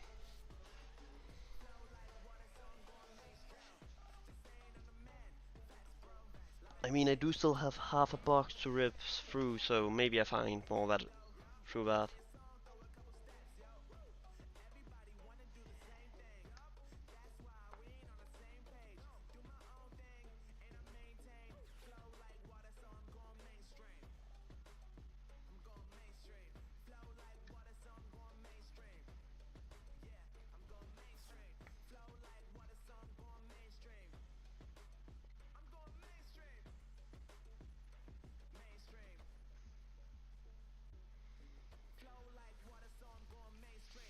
Okay, so he should be completely set up this next turn.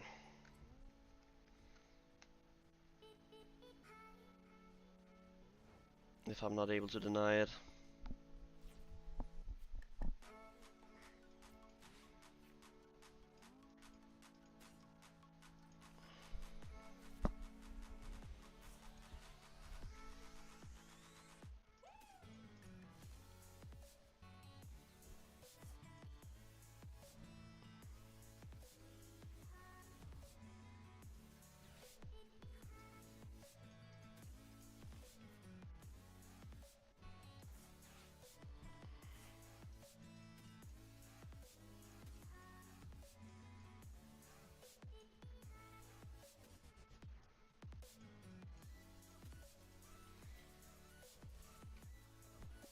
Buddy for these two. Spike Moth, so I can start evoing this one.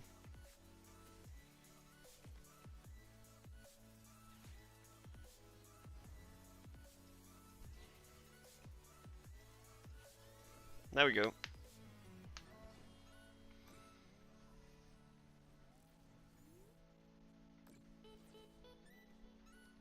That felt like a decent play.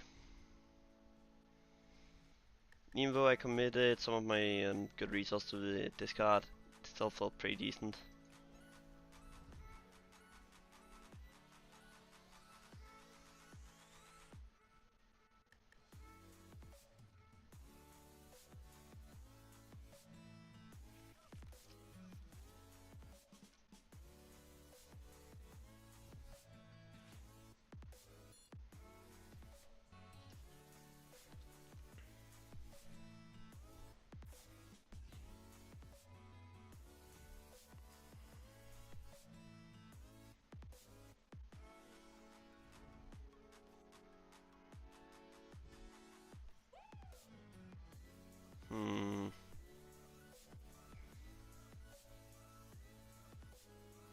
mean, that definitely gives him a prize, but is that worth it?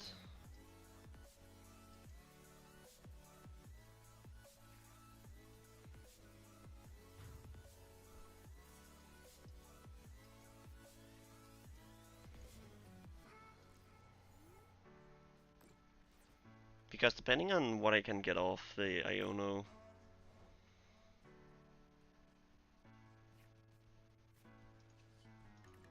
Wait, we don't even need to use Iono yet. Let's hold on to Iono for a turn, man.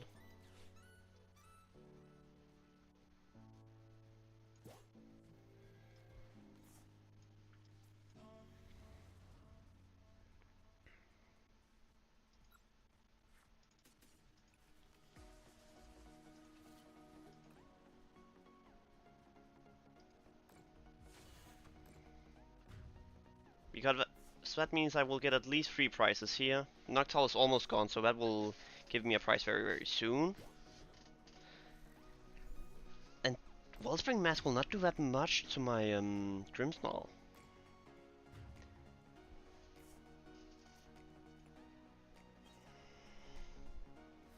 3 lilies in hand.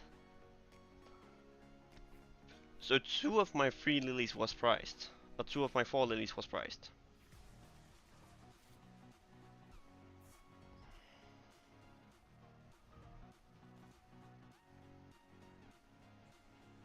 This is a mistake here.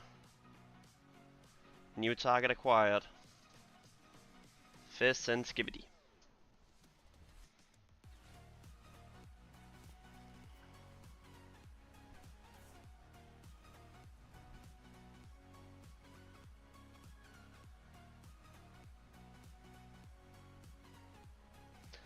He makes this end up in a way so I only need to knock out 1 more Pokemon.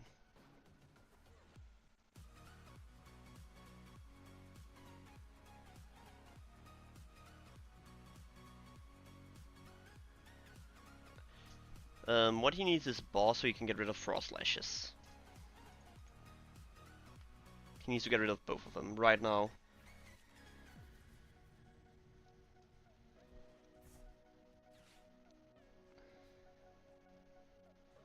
Okay. So he made you with Bench wider. What will that help you with?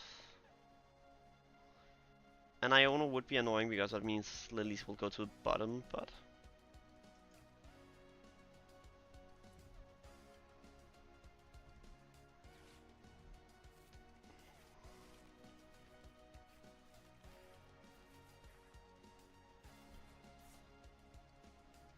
Sure.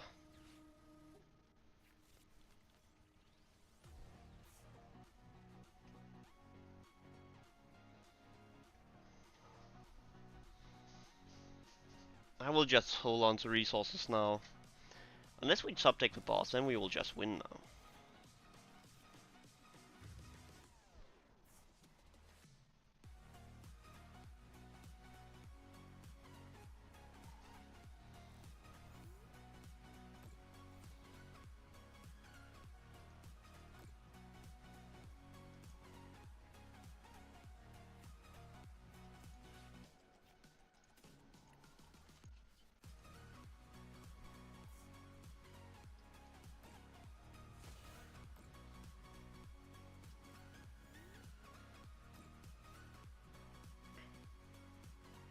Like, even if he takes this out this turn, I'm not mad. I know I'm still in the winning spot, so... Doesn't matter to me.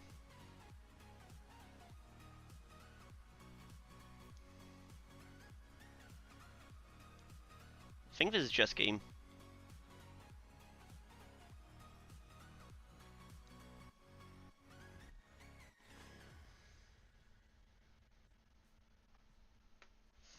I don't see any ways he can win from this spot.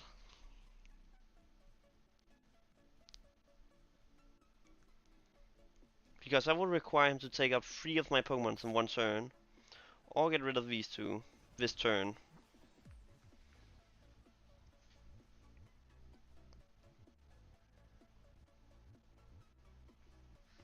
Unless he has some secret tech I don't know about, then I don't think it's possible.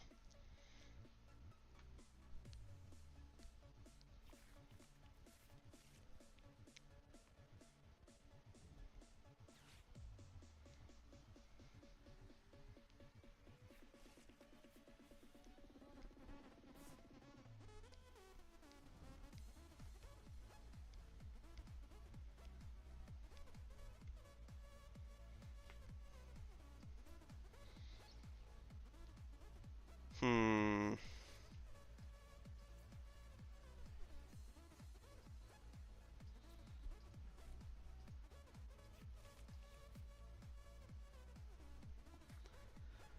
That could quickly become an issue, actually.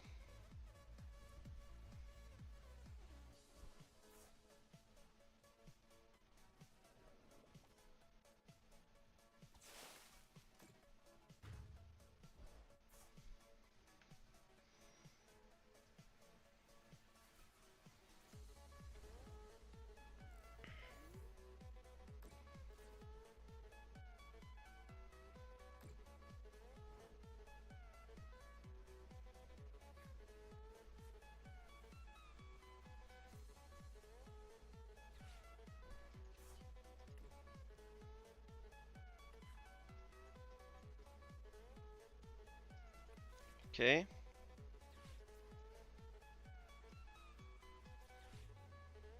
0-6. Nothing else to do.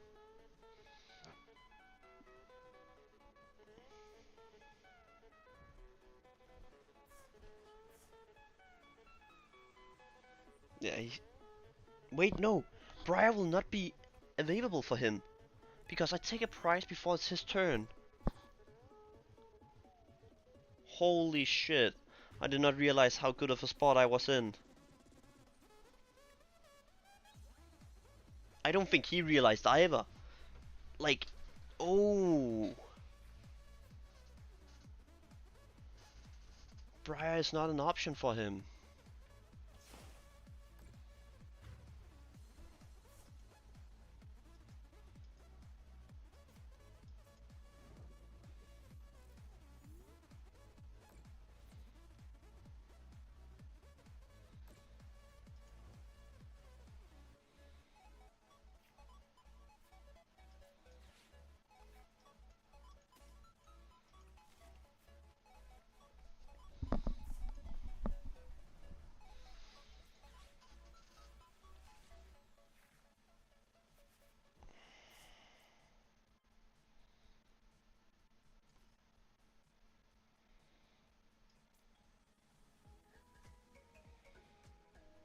He has game. Ah, that was so close.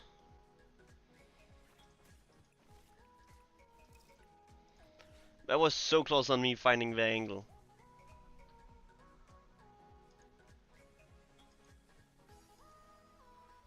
The issue is without Nest Ball, it's hard to search out Blood Moon.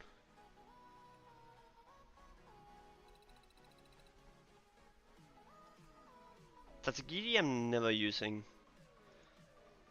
Moltres could have won me that game. It would have done it. Oh, I need to remember I have that tech card. It's a wild one-off, but it works if I use it.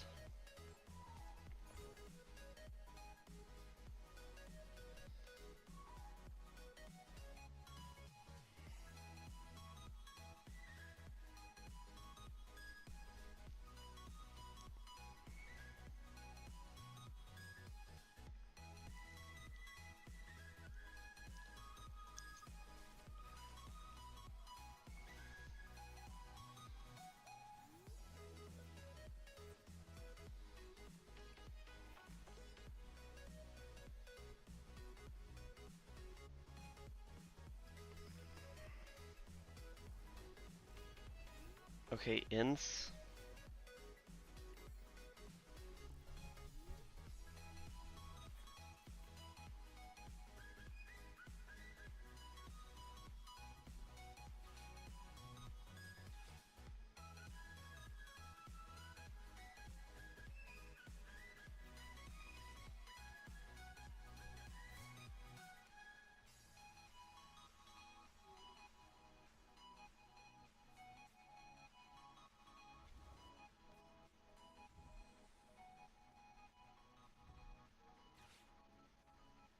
Do we petrol for secret box?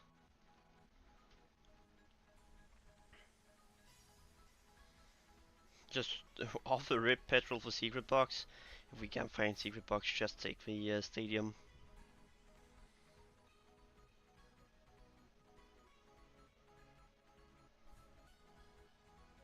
Because we have candy in hand.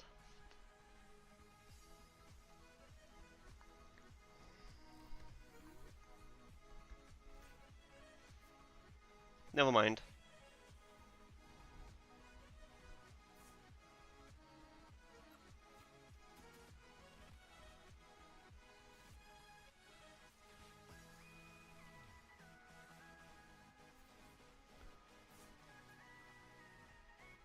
Off the top deck?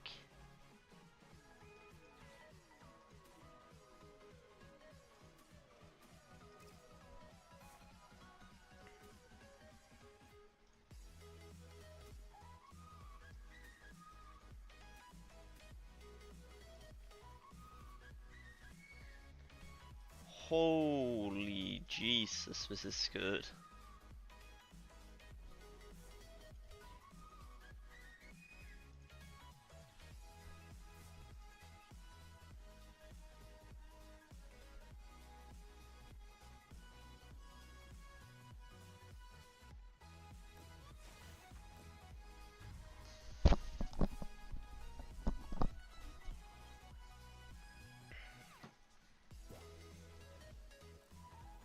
Like, what will he even do?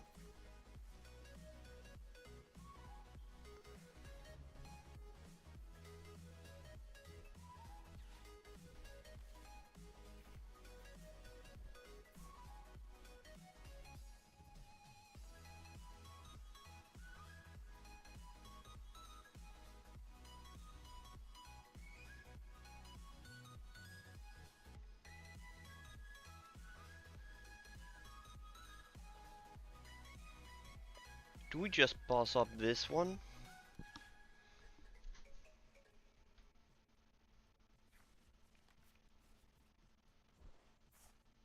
Or do we get rid of the Domaniton?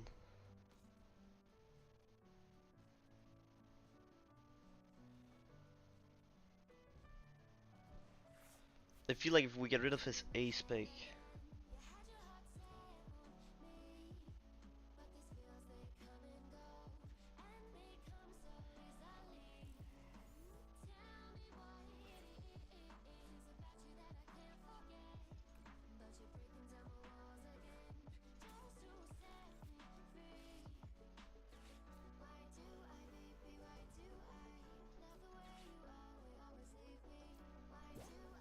No, let's do what we are supposed to do.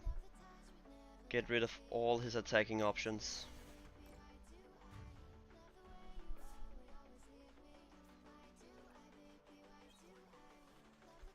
Getting rid of Darumaka means, or Domaniton means he cannot take my bench.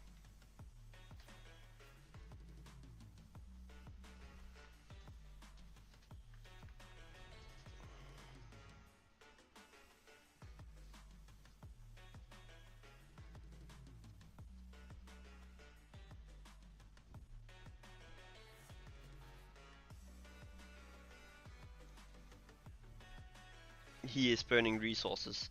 He is trying to establish a board where I have tempo on the board.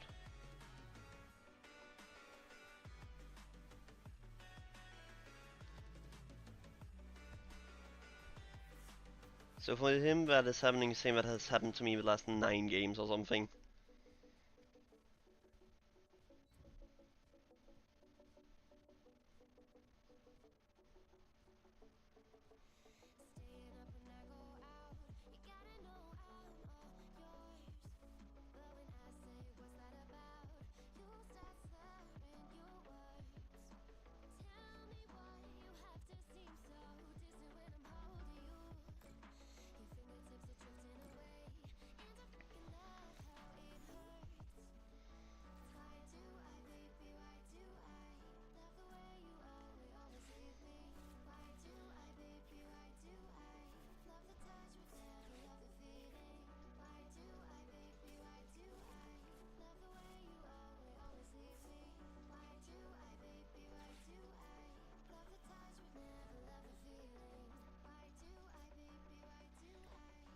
So we move 30.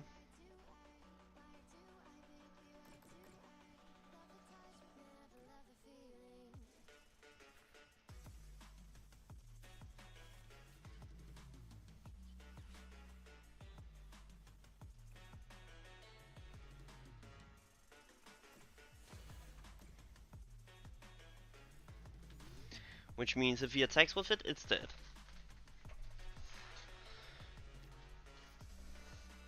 He might take a prize here, but he or 2 prizes, but he knows, okay, I am gonna return the favor.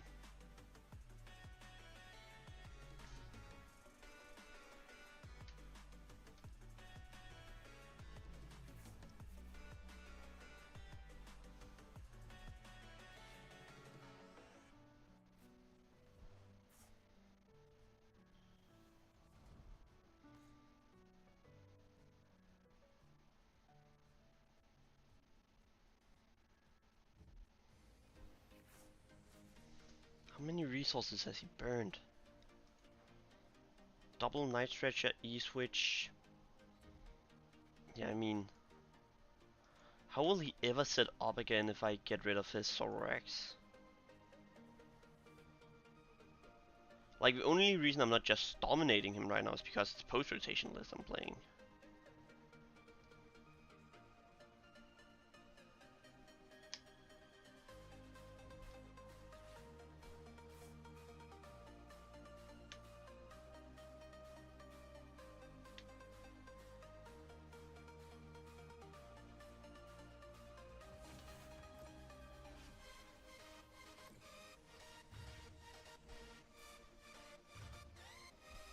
So we are trading 2 for 2.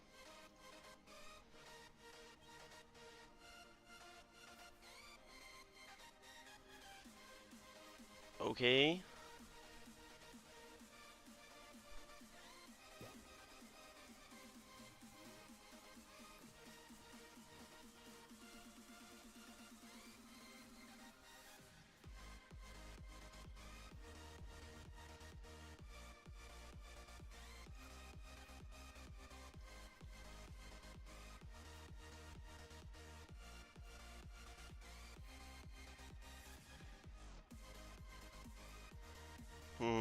Actually no.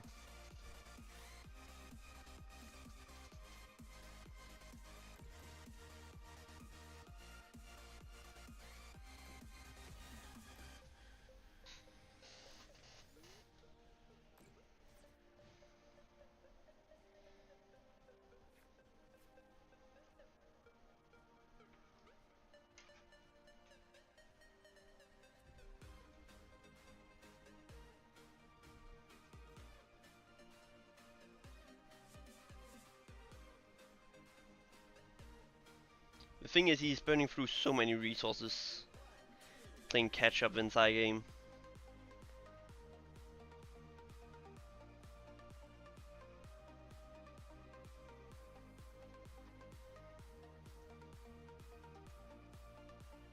This might actually be post rotation he is playing. I think it is.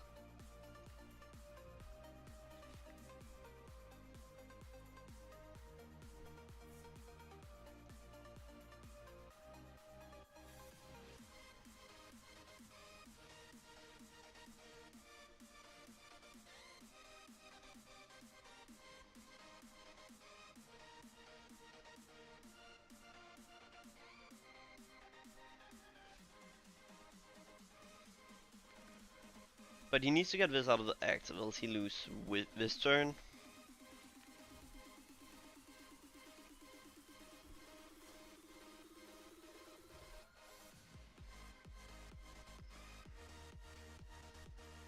Huh.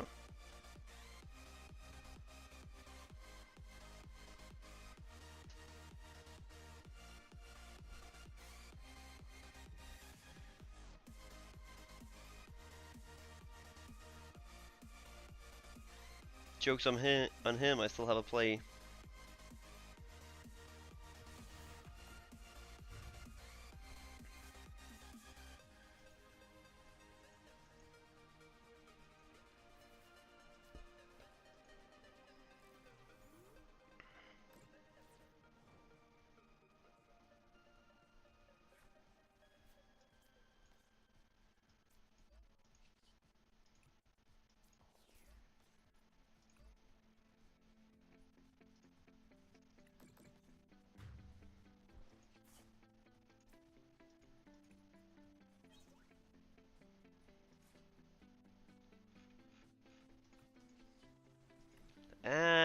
pop it.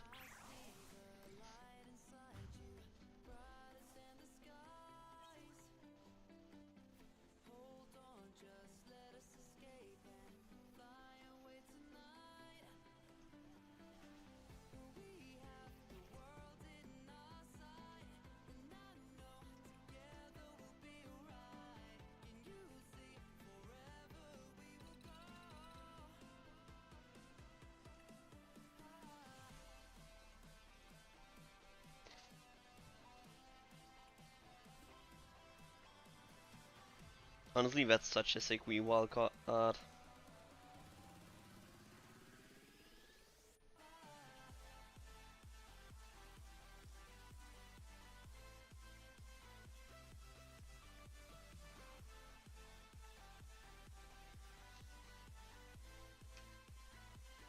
I mean, we have been playing close for 2 hours now, and I'm finally feeling like, okay, now the list is starting to work. But there has also been a few small adjustments.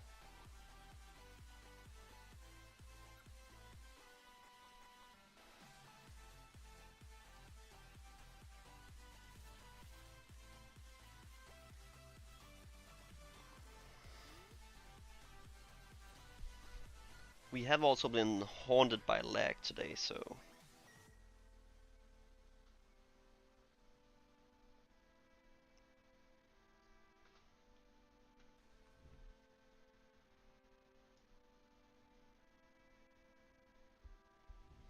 But is Grimmsnarl actually one of the best seasons for like post-rot, or one of the best decks for post-rotation?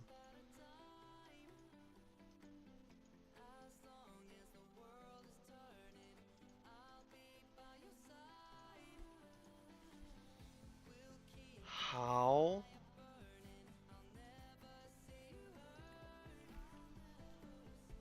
How did I get 5 mulligans?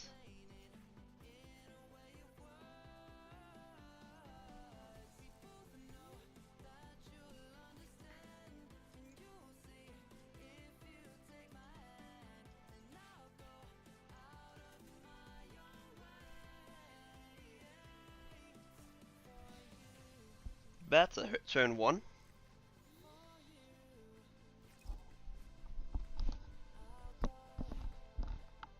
Even though the deck said, hey, let's die on you, I forgive it when it gives me a turn 1 hand like that.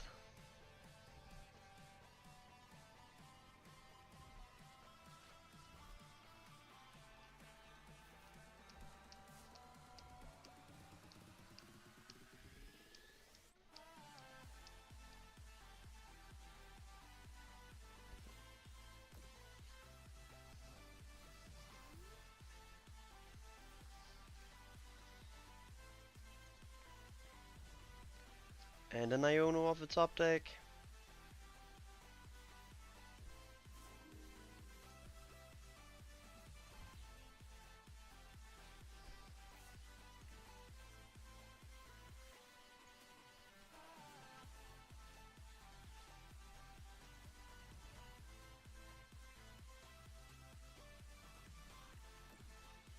This is what we call a magical hand.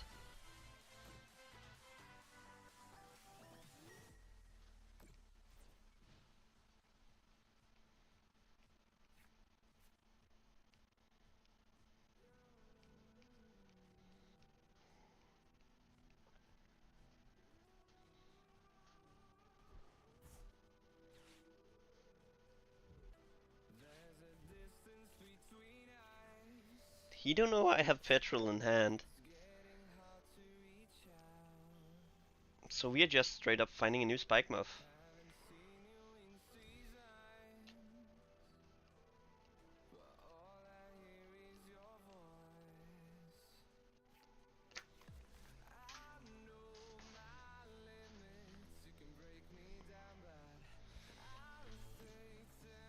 I'm okay with giving him active 2 items again.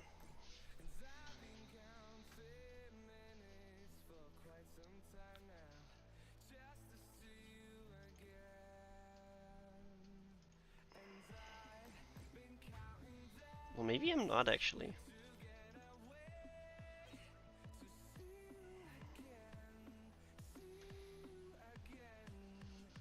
Depends on what he's taking up. Yeah, no, let's not give him items again.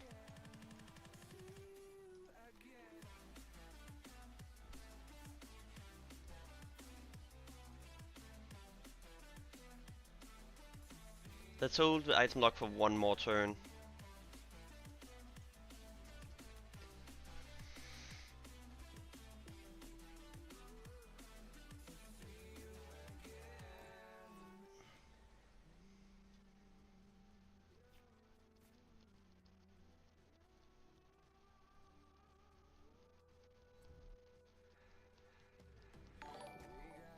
Yo, thanks for the follow. Nova Storm? Nova Spirit. Thank you so much, I appreciate it. Are you a fellow Pokemon player?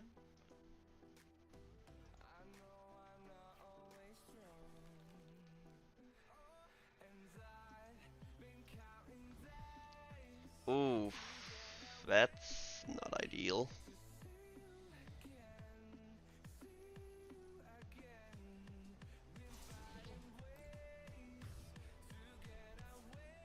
Huh?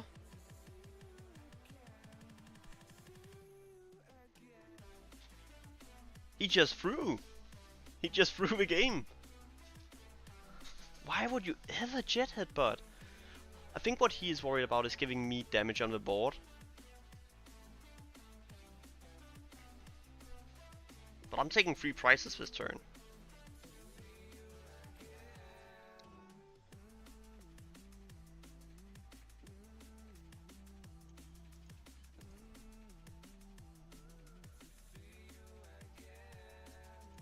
I mean, CCGs are also very, very fun.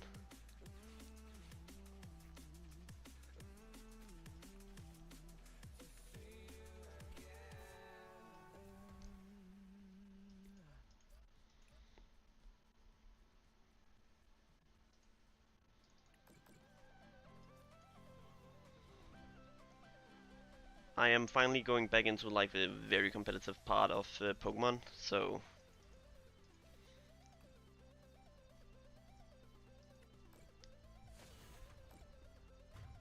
I forgot to boss. Oh well, it's fine, it's fine, it's fine. I do get so much damage on the board, so it's fine.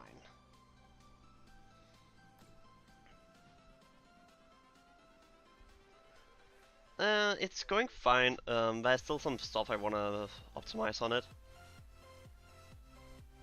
Again, I'm the person who want the deck to run perfect every single time before I'm happy. And I know that's impossible, but I'm trying to get so close on the impossible as possible. But I appreciate you lurking in. Always nice with someone in the chat and someone watching. Ooh, the petrol.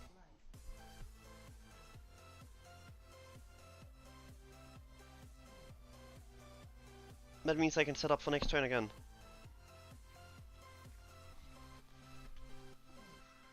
Off the petrol we find lilies and we are basically prepared for next turn.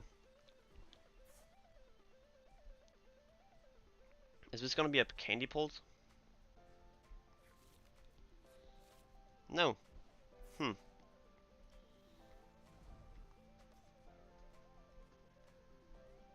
Okay, so one Drag Cloaks goes down, Dragapult goes down.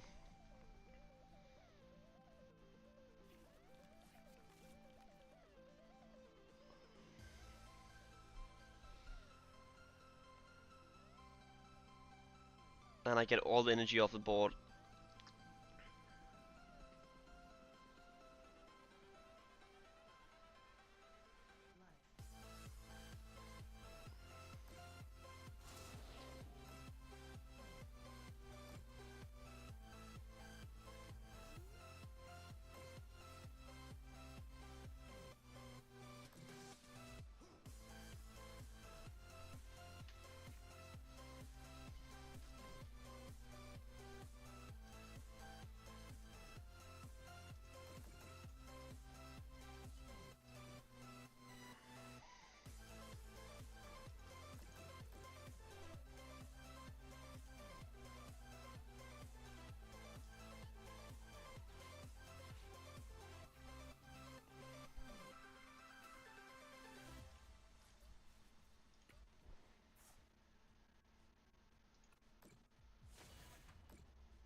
No energy left in play. Free prizes for me. GG. I don't mind if he takes out Grimmsnarl, let him do that.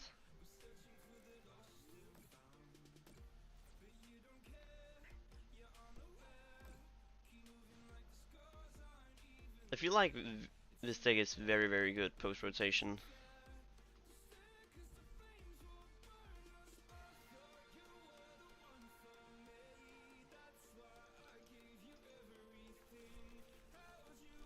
Are you watching any other like TCG content creators, or is it just me you're watching?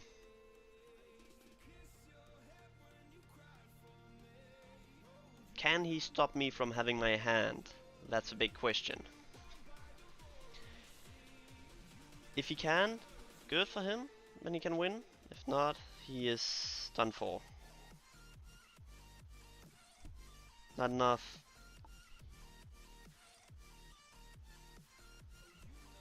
I have a boss.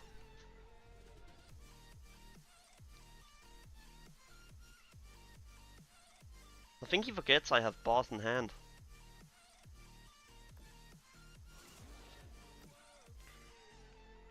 I actually don't even need the boss.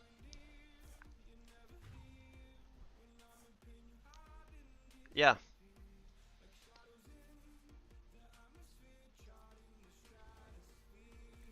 I mean, I just play my third Monkey Dory.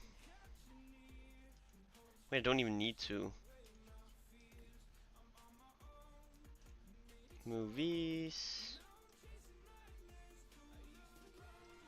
And movies. GG. I don't get to the Holucha play that. He needed some hand disruption on me. Like going solo Pult was a viable option, but it requires me to not have Blood Moon in my deck or have any way of finding it to my hand.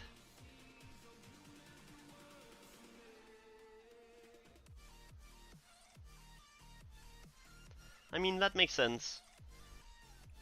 That you prefer to watch streams over like just video content. Also because sometimes there's a lot of like questions to decks and stuff like that when you're watching a new deck.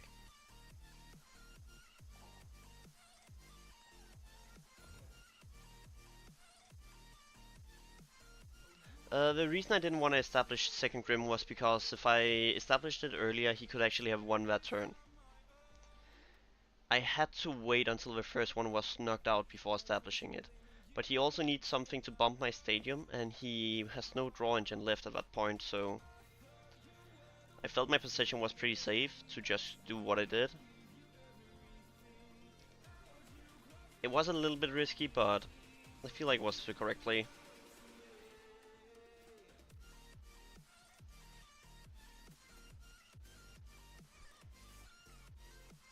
Lily, body.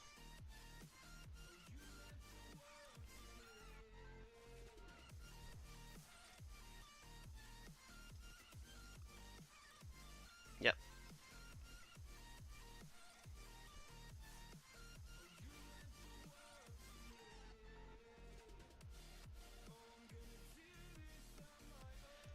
Yeah, I mean, that was also so weird that the 5 mulligans was doing so little impact on him. I was like, okay, that's game for me, I'm done for.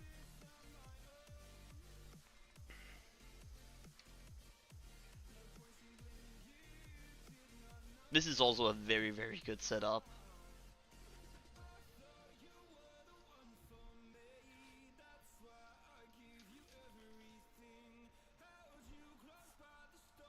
Another Pult. And he concedes. Okay. I must be that terrifying, I guess.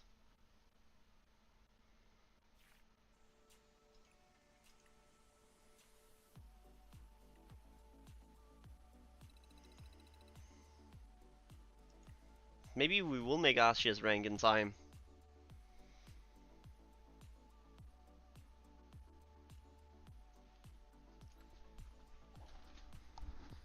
I was also playing a bit yesterday off stream. I'm playing basically every single day, practicing. I do want to go first.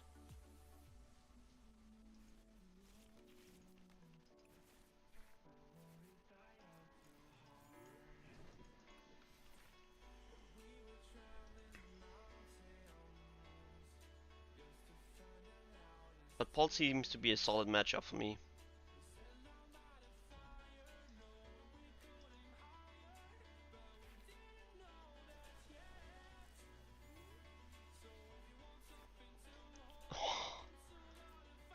Off the rip secret box?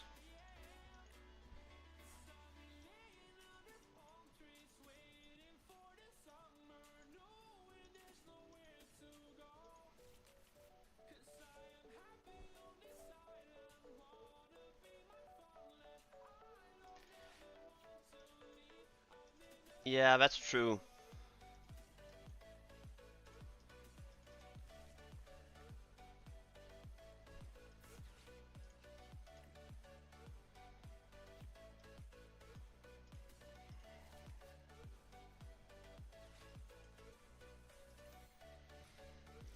I like the Pichu actually. I really like that tech.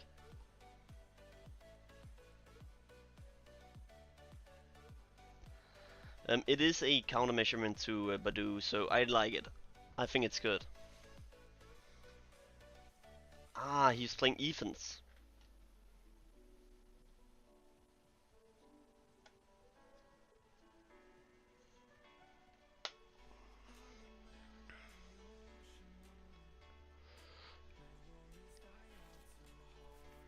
Oh, Cynical and Energy, okay.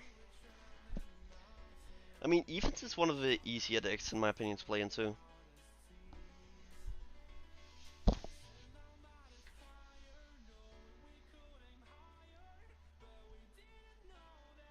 Because, hear me out, if we just top deck the rare candy Grimmsnarl or rip it up the rare candy off the Iono, or the Lily I mean, then this matchup is easy.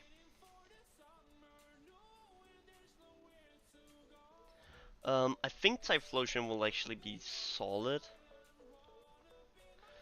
For a few specific reasons. First off, its weakness is water, but water is getting nerfed to the ground now.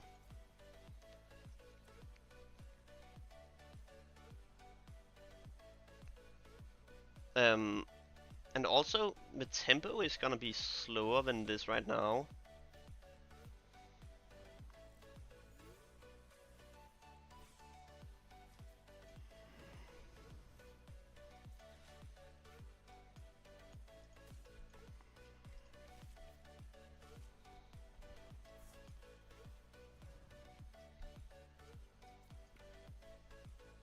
Lily.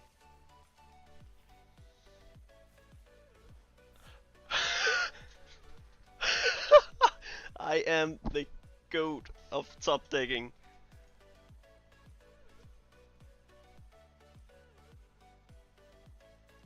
I don't think Stami is too big of a deal, honestly.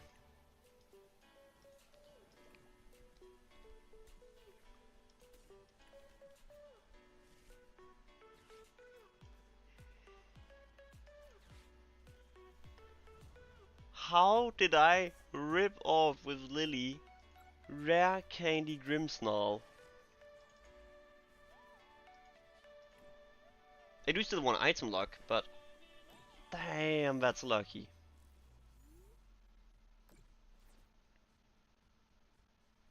The reason I still do want item luck is because it makes it harder for them to set up. But I don't think the Stami deck will be that good post-rotation, honestly. Sure, we are no longer having electric types being viable. And then still we technically do, there is the Iona box, which I think is an archetype people will play around with after rotation.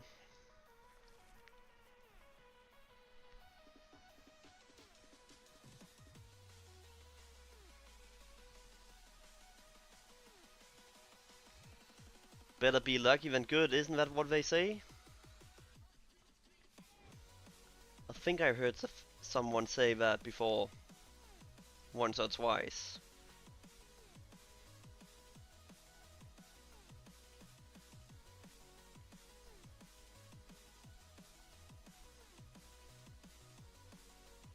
It's a very famous Magic quote if you're playing Magic. That one of the pro players said in a finals, hey, better be lucky than good, and then off continues to be lucky throughout the entire game.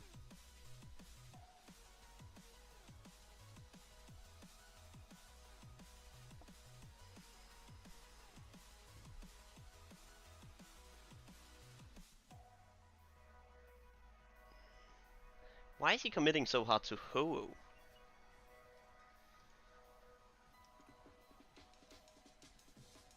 He knows I take one of them out this turn, right?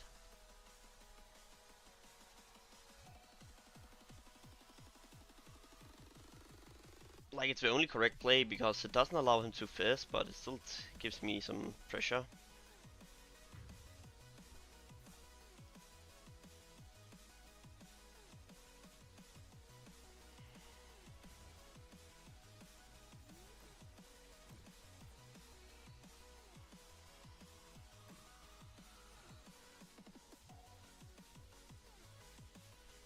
Ooh, and the top deck Monkey Dory energy.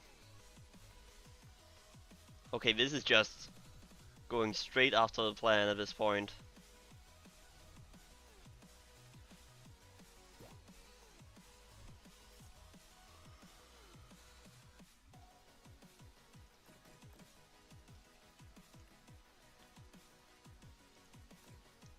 At this point I would probably have a scoop, because there is no way you're coming back from this.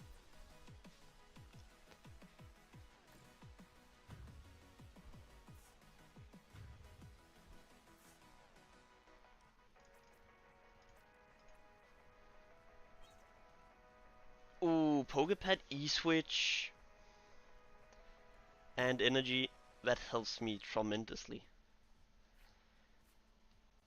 Don't I just win this turn? Like, straight up.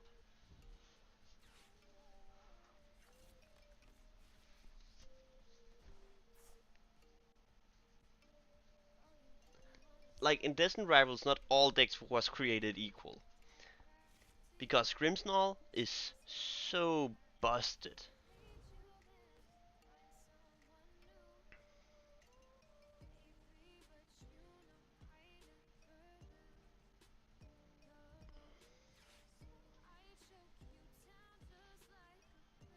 Does he even have 7 energies left? Oh, he does. I am enjoying Grimmsnarl so much. It's such a good deck, in my opinion.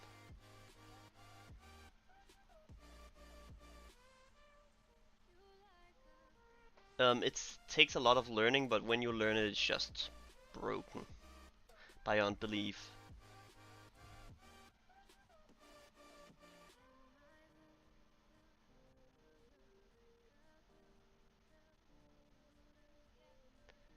Yeah, true.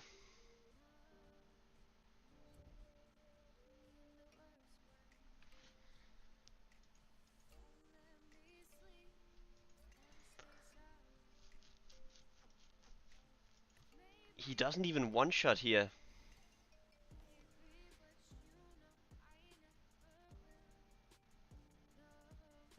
I just bossed game.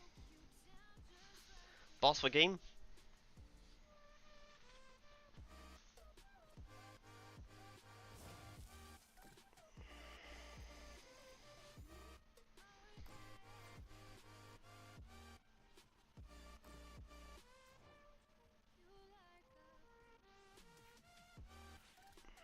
Doesn't matter.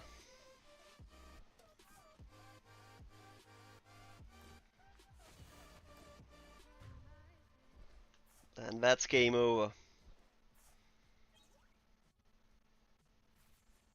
Grimmsnarl 101.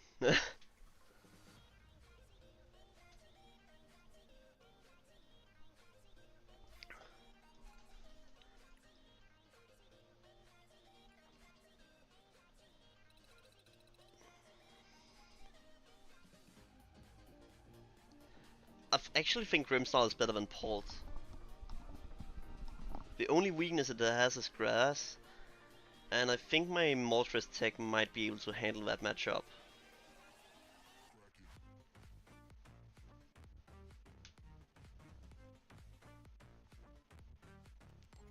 Even though it might be a weird tech, it is a tech that I have included.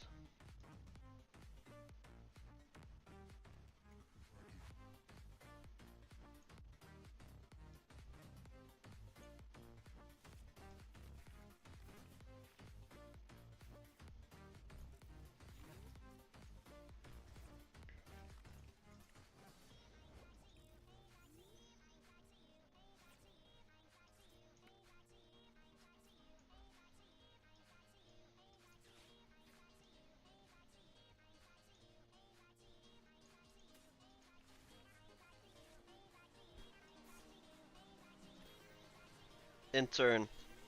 Because if he itches, I take a prize. One of the reasons for the punk helmet in this deck. And it only denies me one turn of setup, but I'm fine with. Yes, exactly.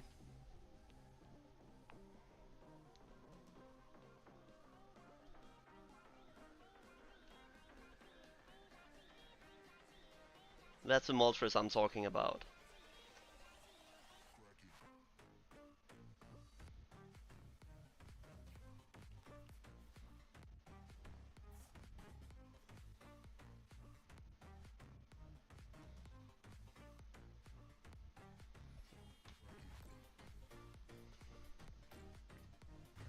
Thank you for the prize card.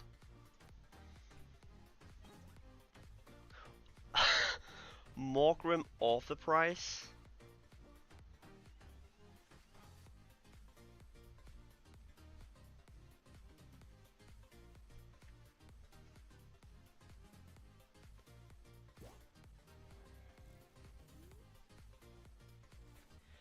I think it's a very great card. We top deck we get the energy of the Lily. Don't worry. Told ya.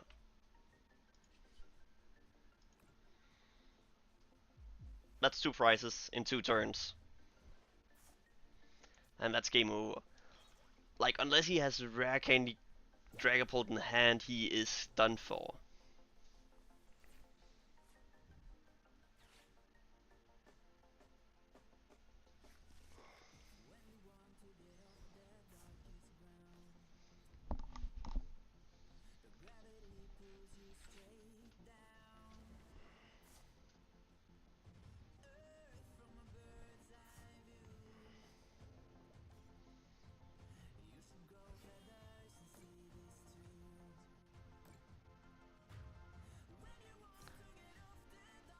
How long before he realizes he lost this game? That he did.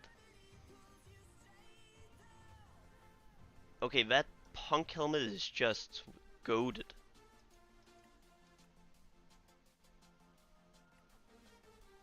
I mean, punk helmet.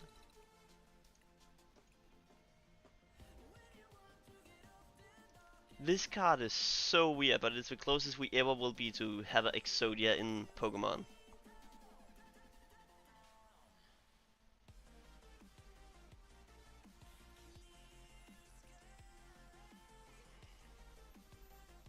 And I don't know how people ever make use of it, but it is a thing.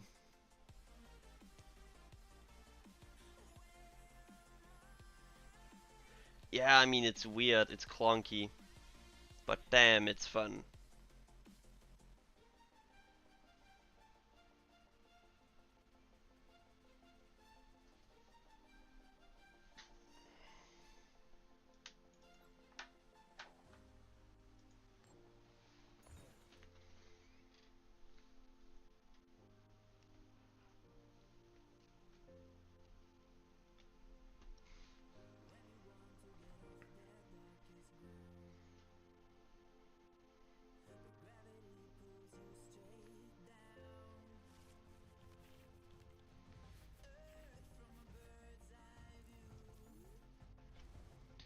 This is not half bad.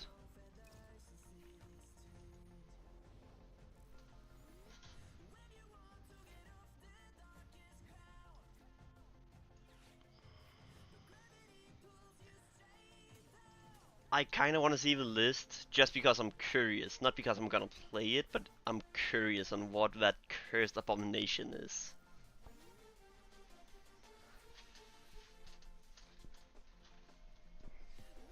And now we top deck the Lily?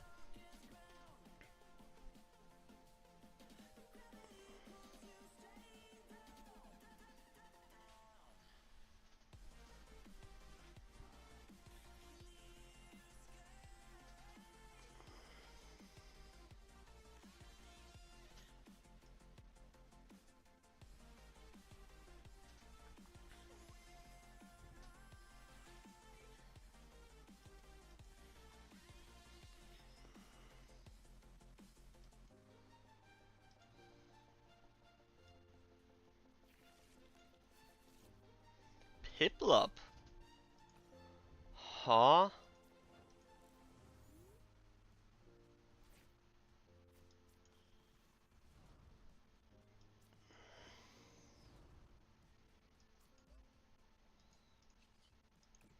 At this point, I don't even know what is going on.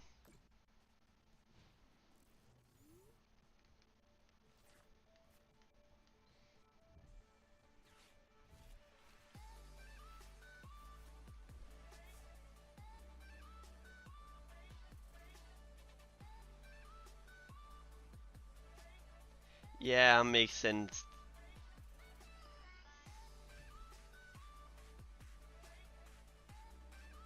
What was your thought process when building a deck like that? Because you know it's not gonna work.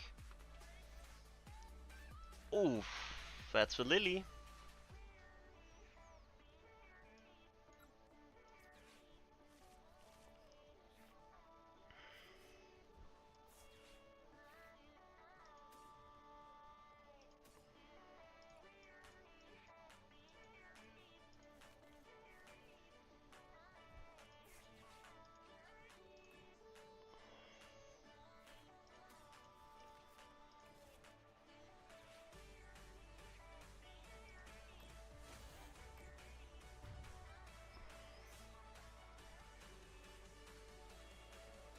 I don't know why Streamlabs is doing that. I think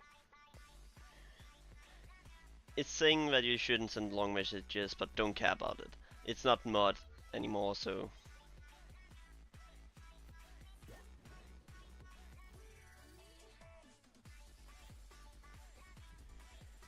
yeah, true. Right, you are making me want to try to see if it is possible to make it work.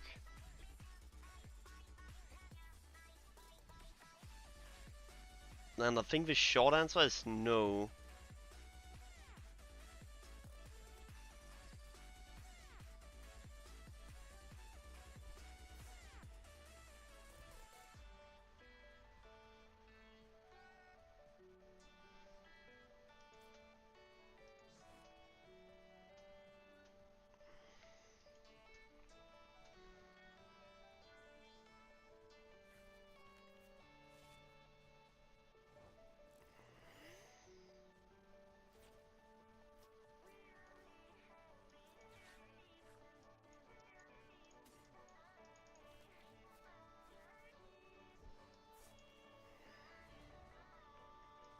Okay, so before he even starts playing, I'm completely set up.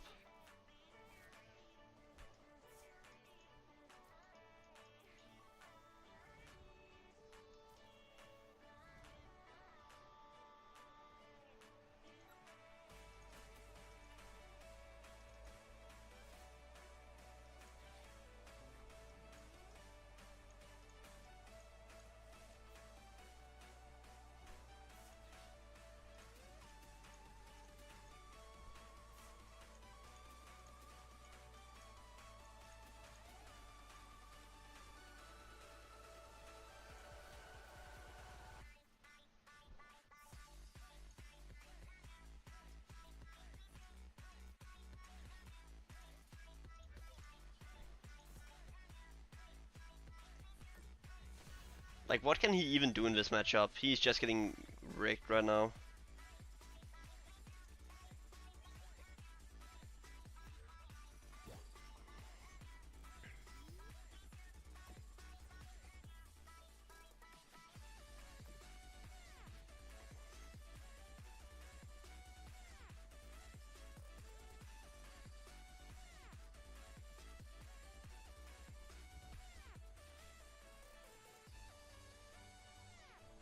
This is just Penguins trying to get to set up.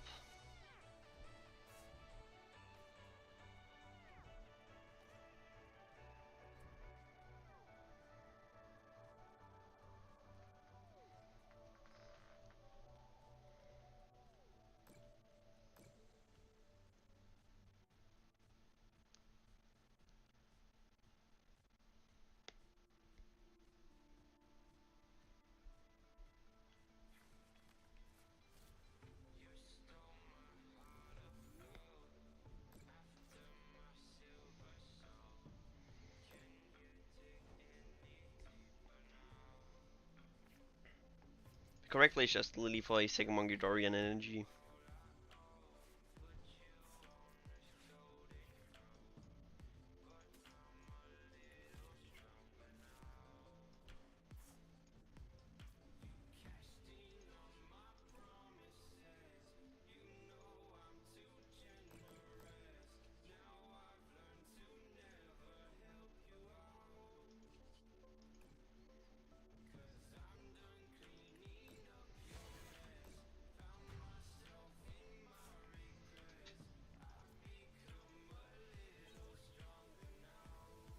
I mean, this is just a free game.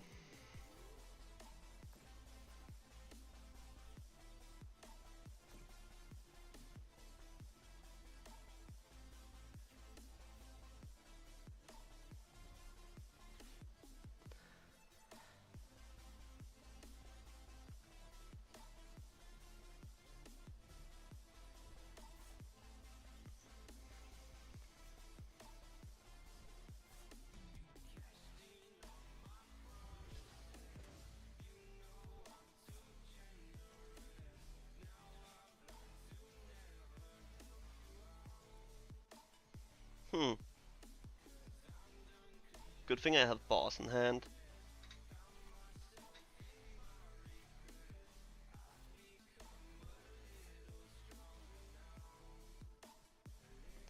I don't like the idea behind the Empoleon deck. I feel like it's lacking some stuff. And I can't really point out what.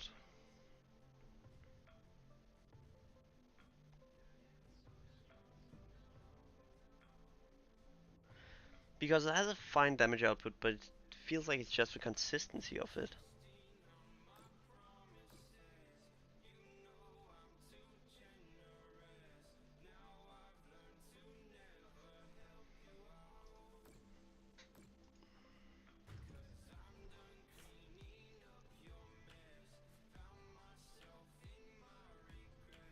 Yeah, true.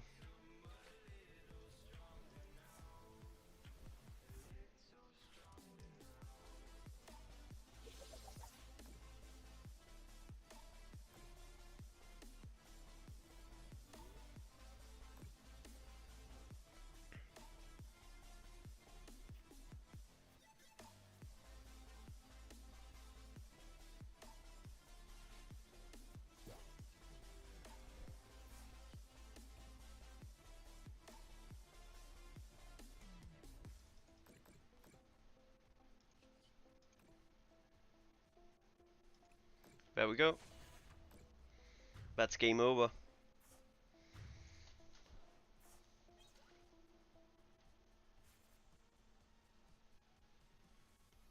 Again, one of the important things is you don't be scared to use your resources when you see a good option to use them.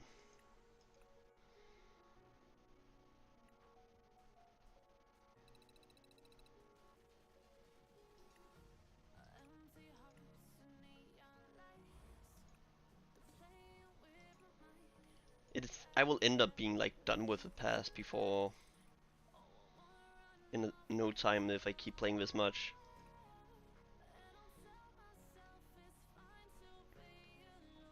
And the thing is also steel is weak to fire, which is also where my little hidden tech comes in play.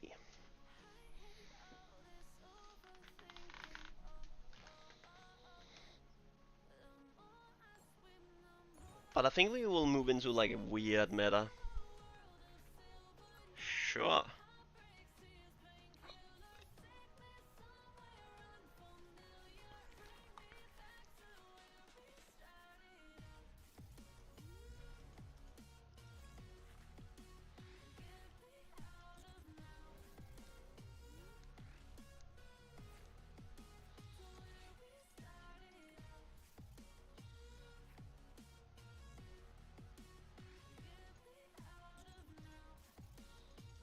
Ah, laggy client, come on. Yeah, that's true, that's true.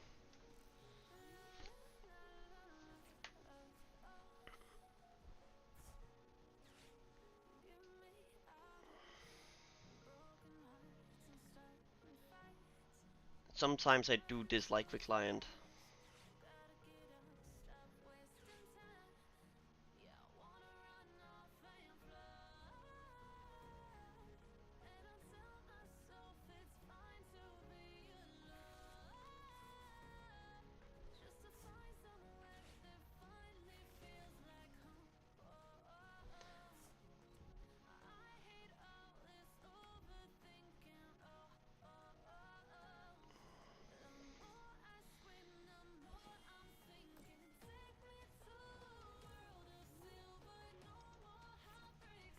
Maybe it was because it knew I was not gonna get the Grimmsnarl play anyway, so it gave me something else.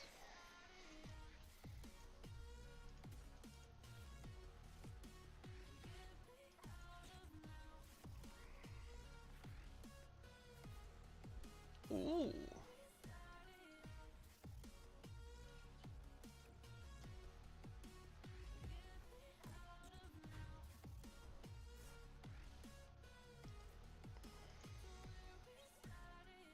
I mean, I have a solid start this game.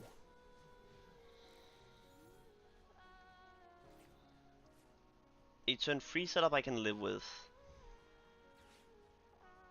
Cavagna or Fizz. Most likely Fizz, actually. Yeah, people tend to go for Fizz.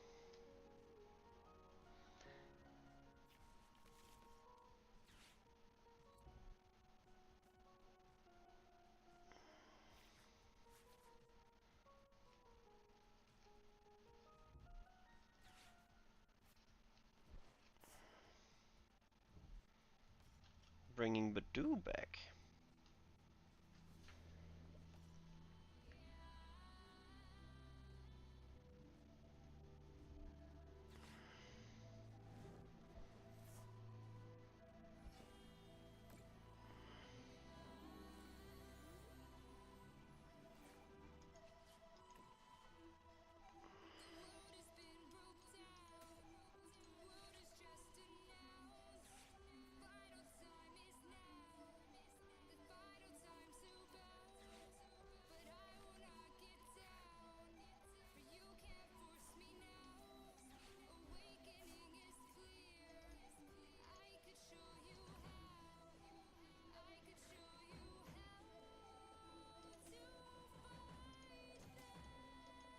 I think the correct play is played slow.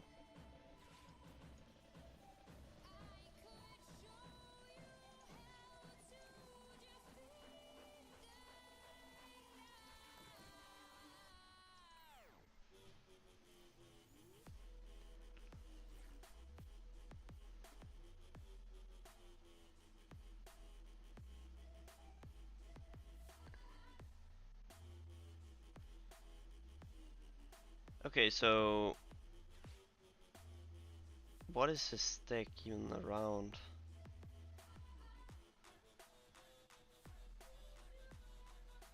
I'm trying to figure out what his plan is.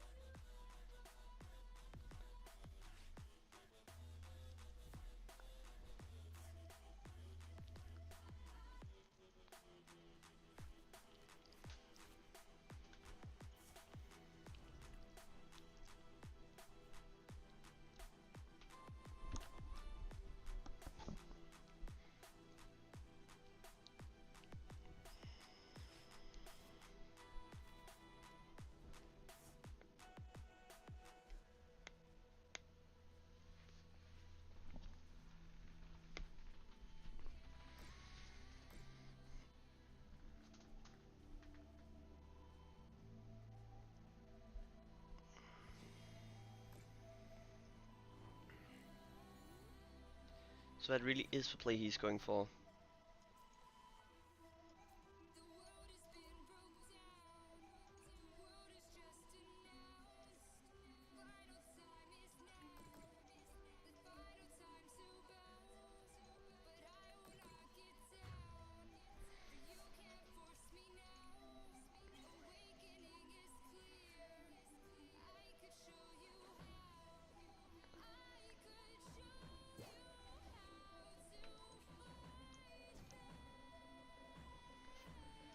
Grimmsnarl. I don't want to empty my deck of energy yet, so...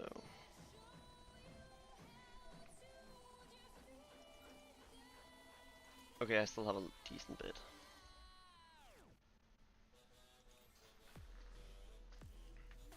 Right, I've used all my special energies right now, not my regular energy.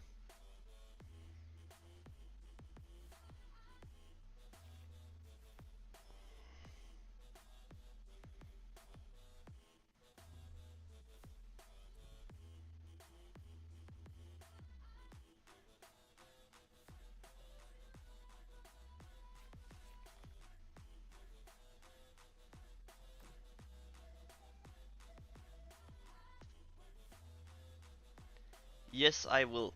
I will bring a Zorak deck to a tournament. I'm also working on one. I am actually working on a Zorak deck for tournament runs right now, so that will happen.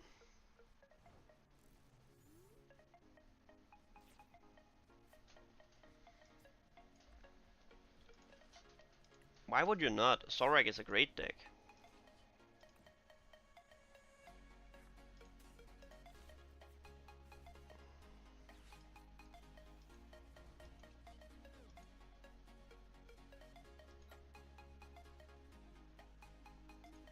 I think the correct play is to pass.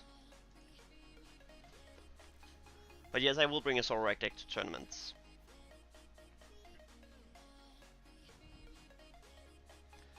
I think if you want to play Zorak, you should play it as pure Zorak, not some Zorak version.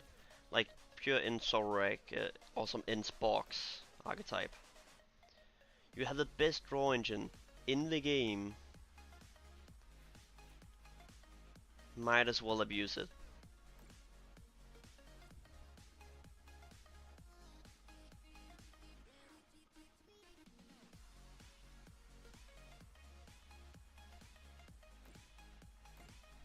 That was actually why I didn't attack. Okay, I should just have attacked.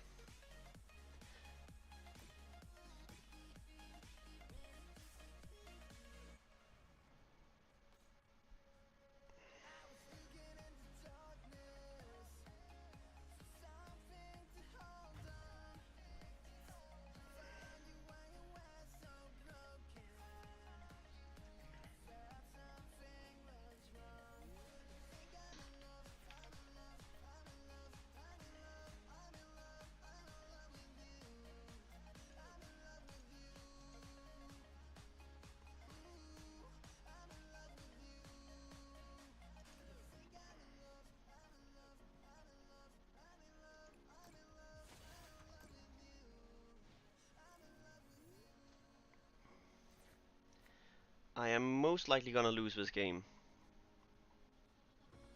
Because I decided not to attack. Yeah.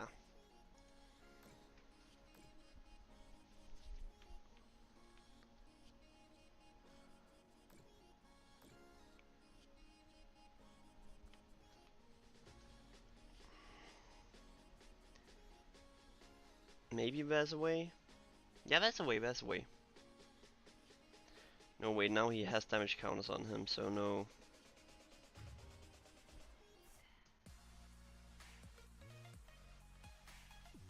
Not unless I can top deck Blood Moon.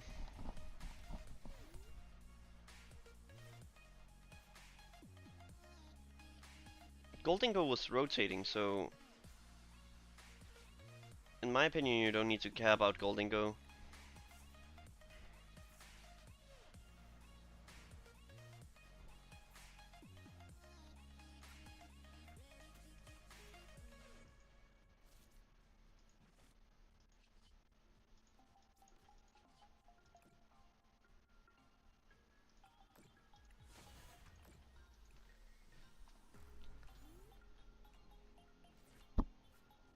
I'm looking purely at post-rotation, I'm not looking at pre-rotation. But I do think Zorak is a very good contender of a deck. But I think it's a deck where it's dangerous to put like too much weird stuff into. So the Instax synergizes so well with itself, so why not utilize that inbuilt power in it?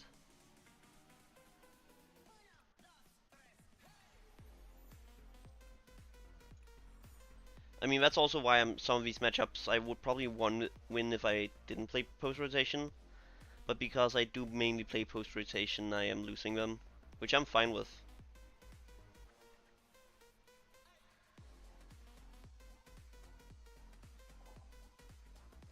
I would say in Zorak deck with maybe 1 Reshiram, 2 Zekroms, and a 2-2 line of Darumaka Manitan is very, very good. Actually, only 1 Zekrom should be needed. The reason for Zekrom is to get through Cornerstone Mask with Shred, and yeah, I mean, there's so many good cards in that deck. Yikes, this is a very bad top deck.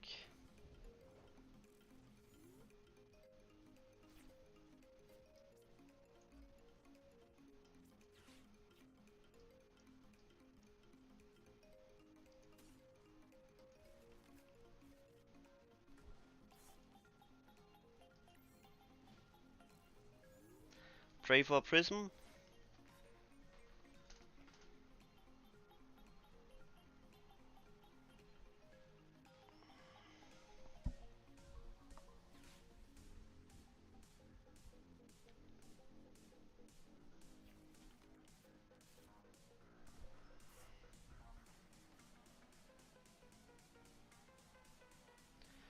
I would add a second Dimension, just for the consistency.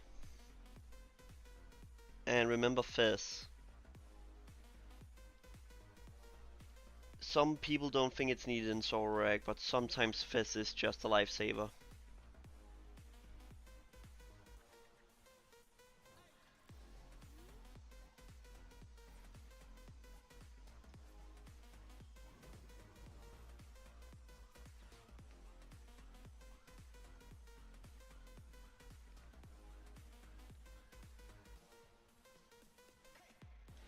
Yeah, I mean, I don't like the Pecharunt, to be fair. I really don't like Pecharunt.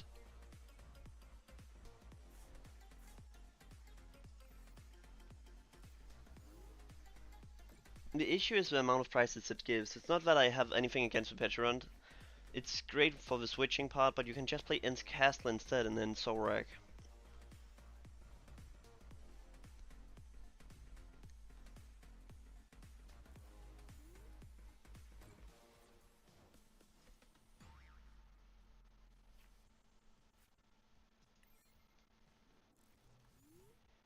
I mean, most megas can't even KO Zorak in one hit, so you have an easy matchup against them anyways.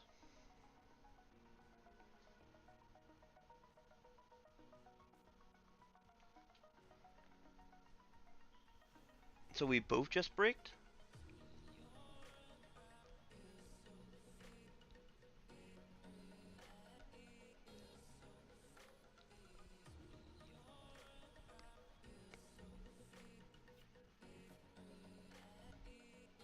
Nope, not anymore, Lily.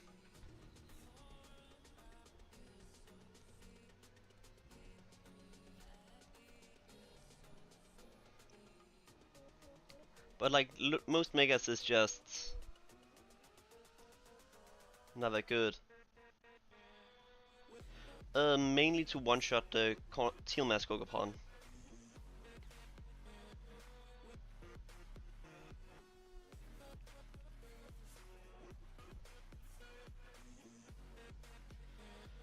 Ceruledge is a decent deck. I mean, I don't love it, but I don't hate it either.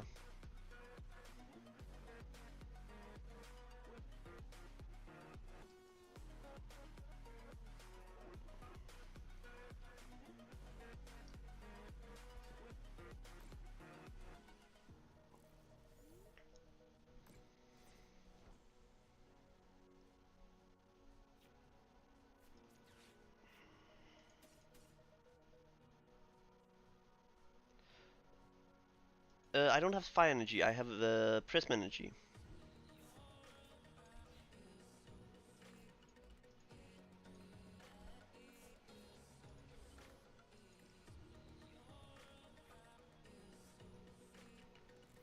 But yes, I have an energy that makes me able to get into a fire energy, so... But no, I run Prism instead because it gives any energy type, so I can also use it on Monkidori to as a dark energy for those matchup where I don't need Moltres.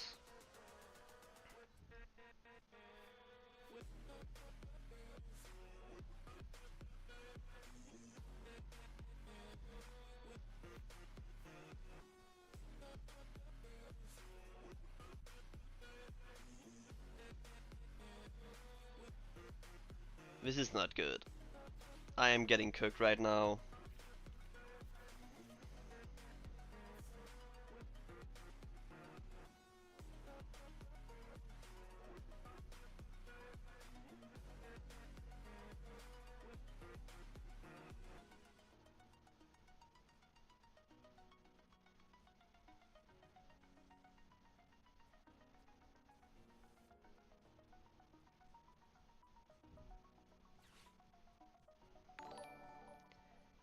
Yo, thanks for the follow on Twitch. XT Dunt XX. That was an interesting name.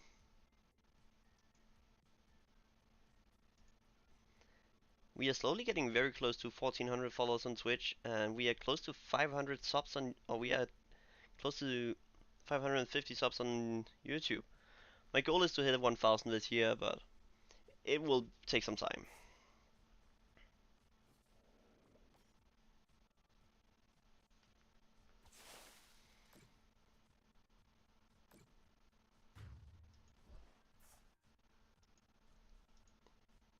Lily of a top deck, maybe?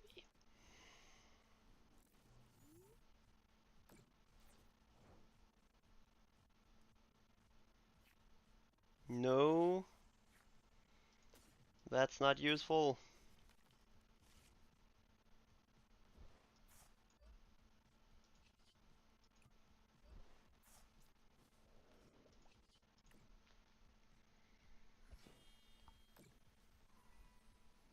This is just gonna be a grueling match.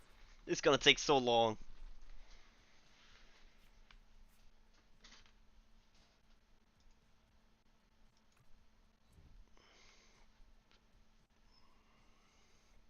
Like, I'm not able to do anything.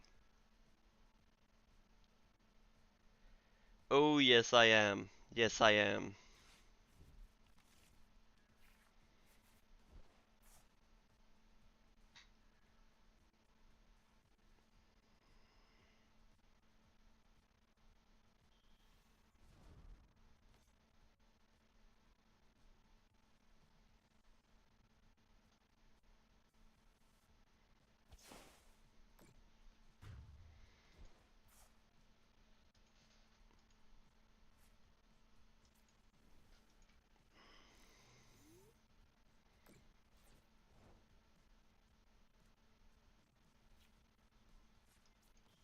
I mean, that's an extra one.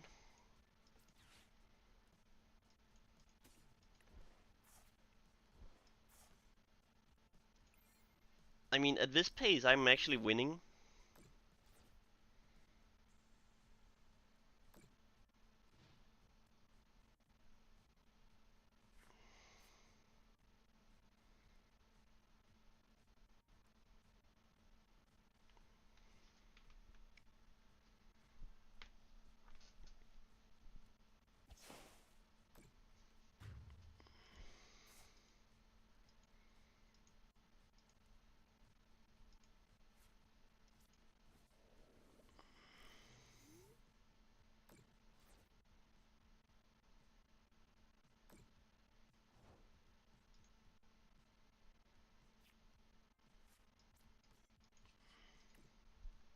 That's all I can do for this turn. Oh my god, this matchup. It's not even the matchup, it's just my deck not wanting to cooperate with me.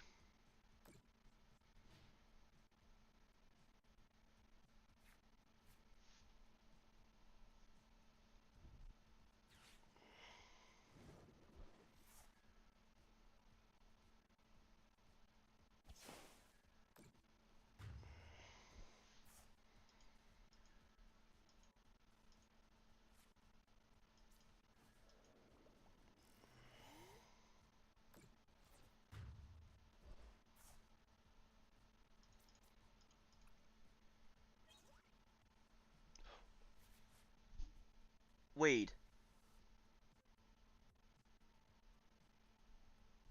Hold up.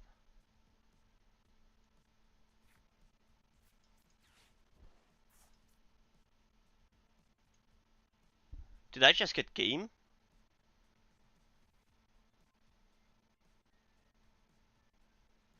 Not completely, but very, very close to it.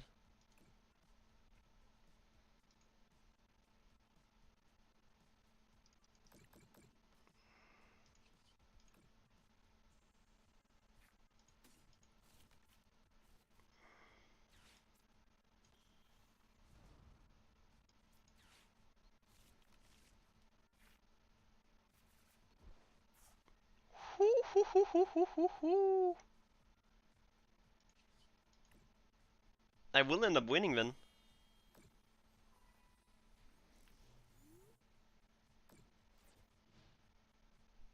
I think I can win from here.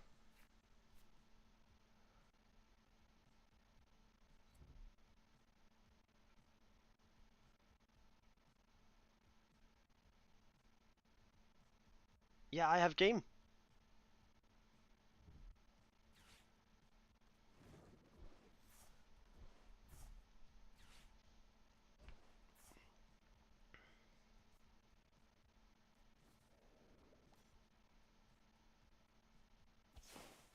Do I still have game?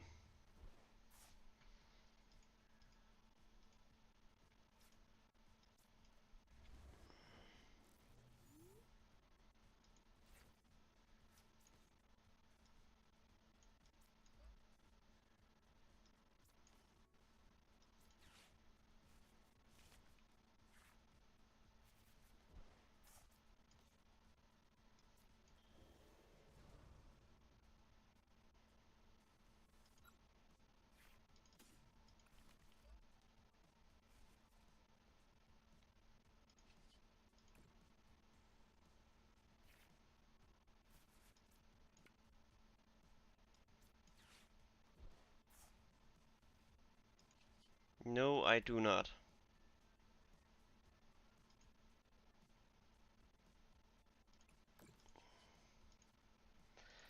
If I didn't attach energy, I had game. Ah, that's unfortunate.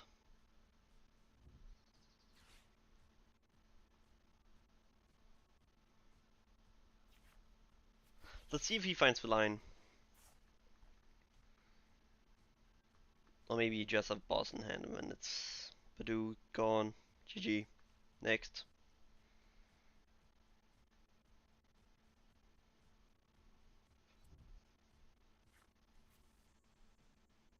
Yeah, he does.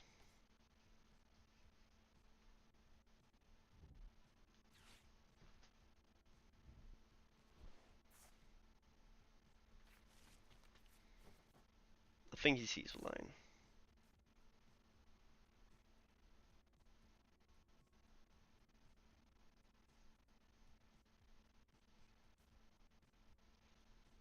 Yep.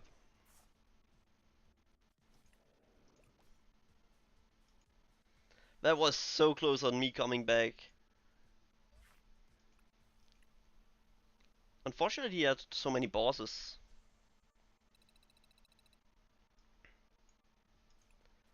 How's my win rate even looking? It's still positive.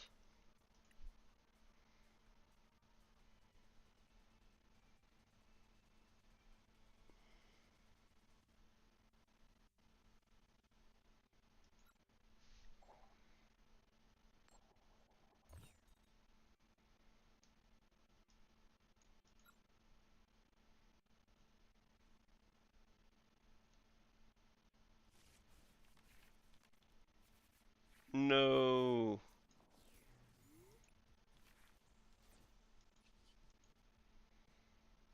Blood Moon.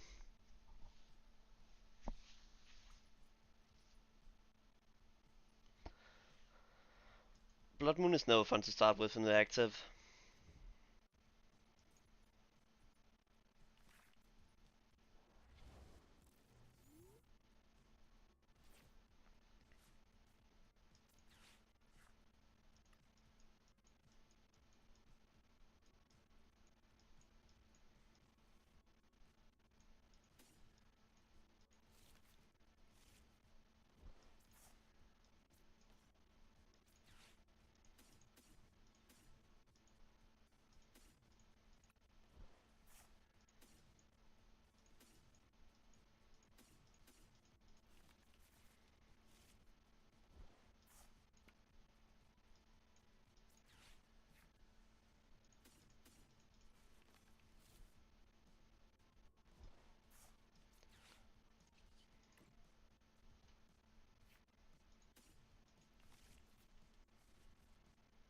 Okay, that is decent.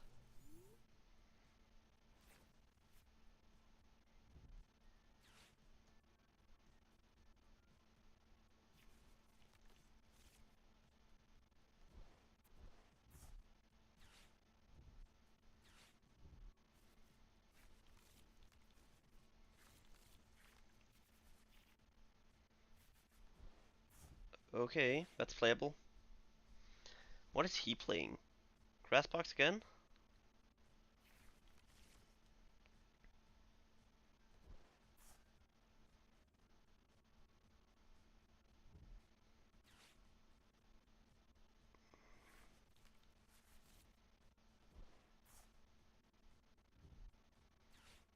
That's an interesting lineup to see nonetheless.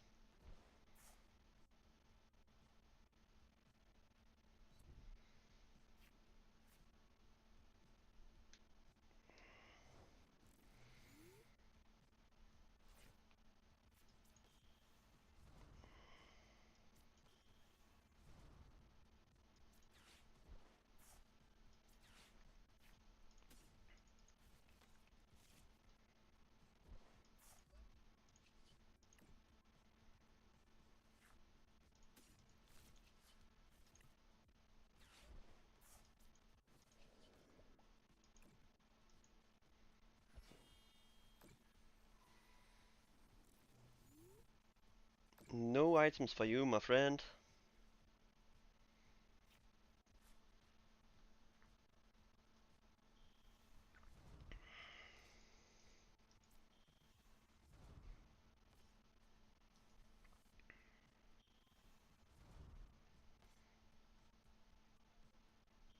So many evolutions.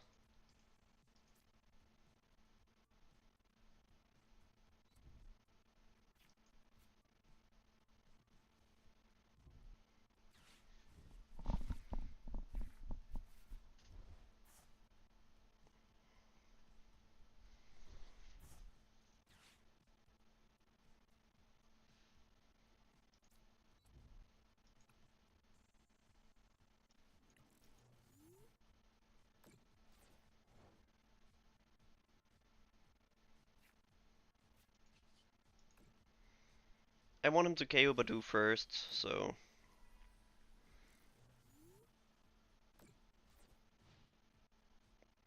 before doing anything else.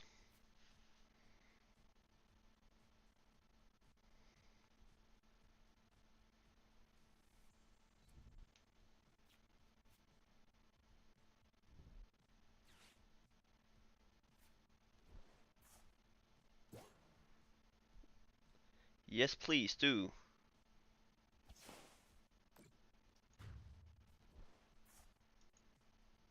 That I am more than happy with.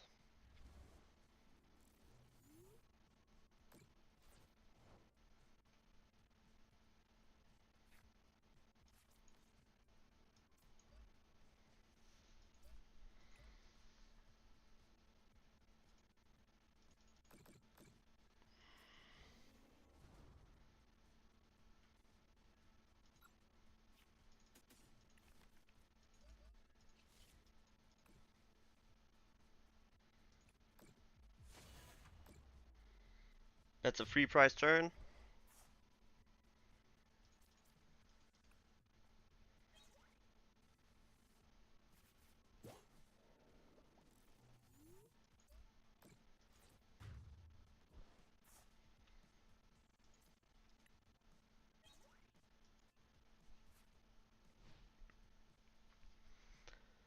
Now we are doing something.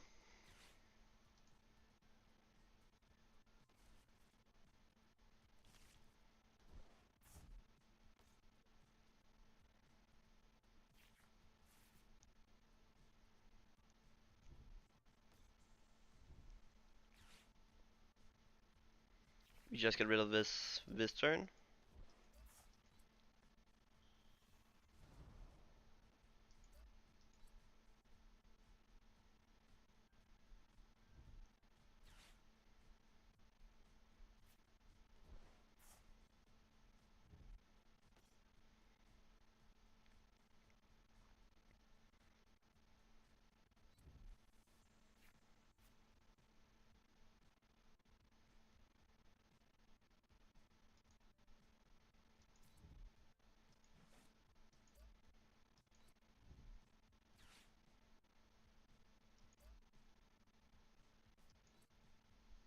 That's a KO.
Hmm.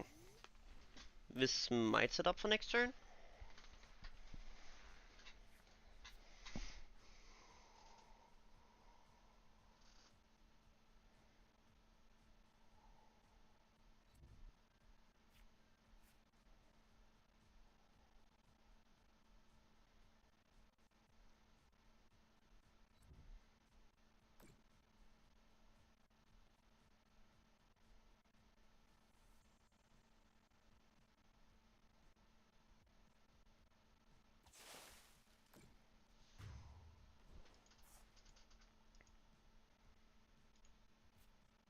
So Snow Run up.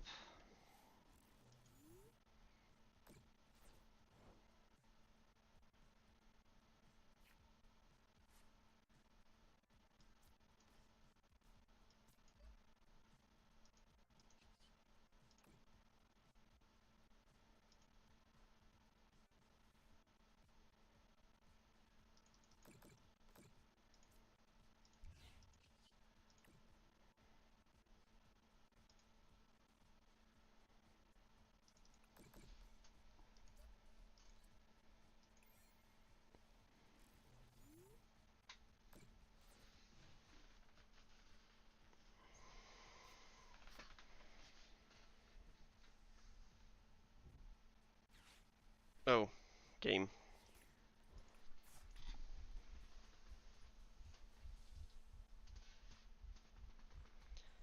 Yeah, fair. Well, I think I will end on this because I can clearly feel the fatigue after working an entire week and also playing for 3.5 hours. I was supposed to play for 4 hours, but it doesn't feel the same when the meta is still not. The rotation has not hit yet, but I'm playing post rotation. So right now I'm just getting rigged here the last few games. And that one game with just Badu staring each other downs was very mentally taking, so I will end on this one. Hope you guys enjoy the stream. It was a pleasure being live. Thank you guys for tuning in. It was awesome seeing so many chatting. See you guys next time. Peace out from here. Stay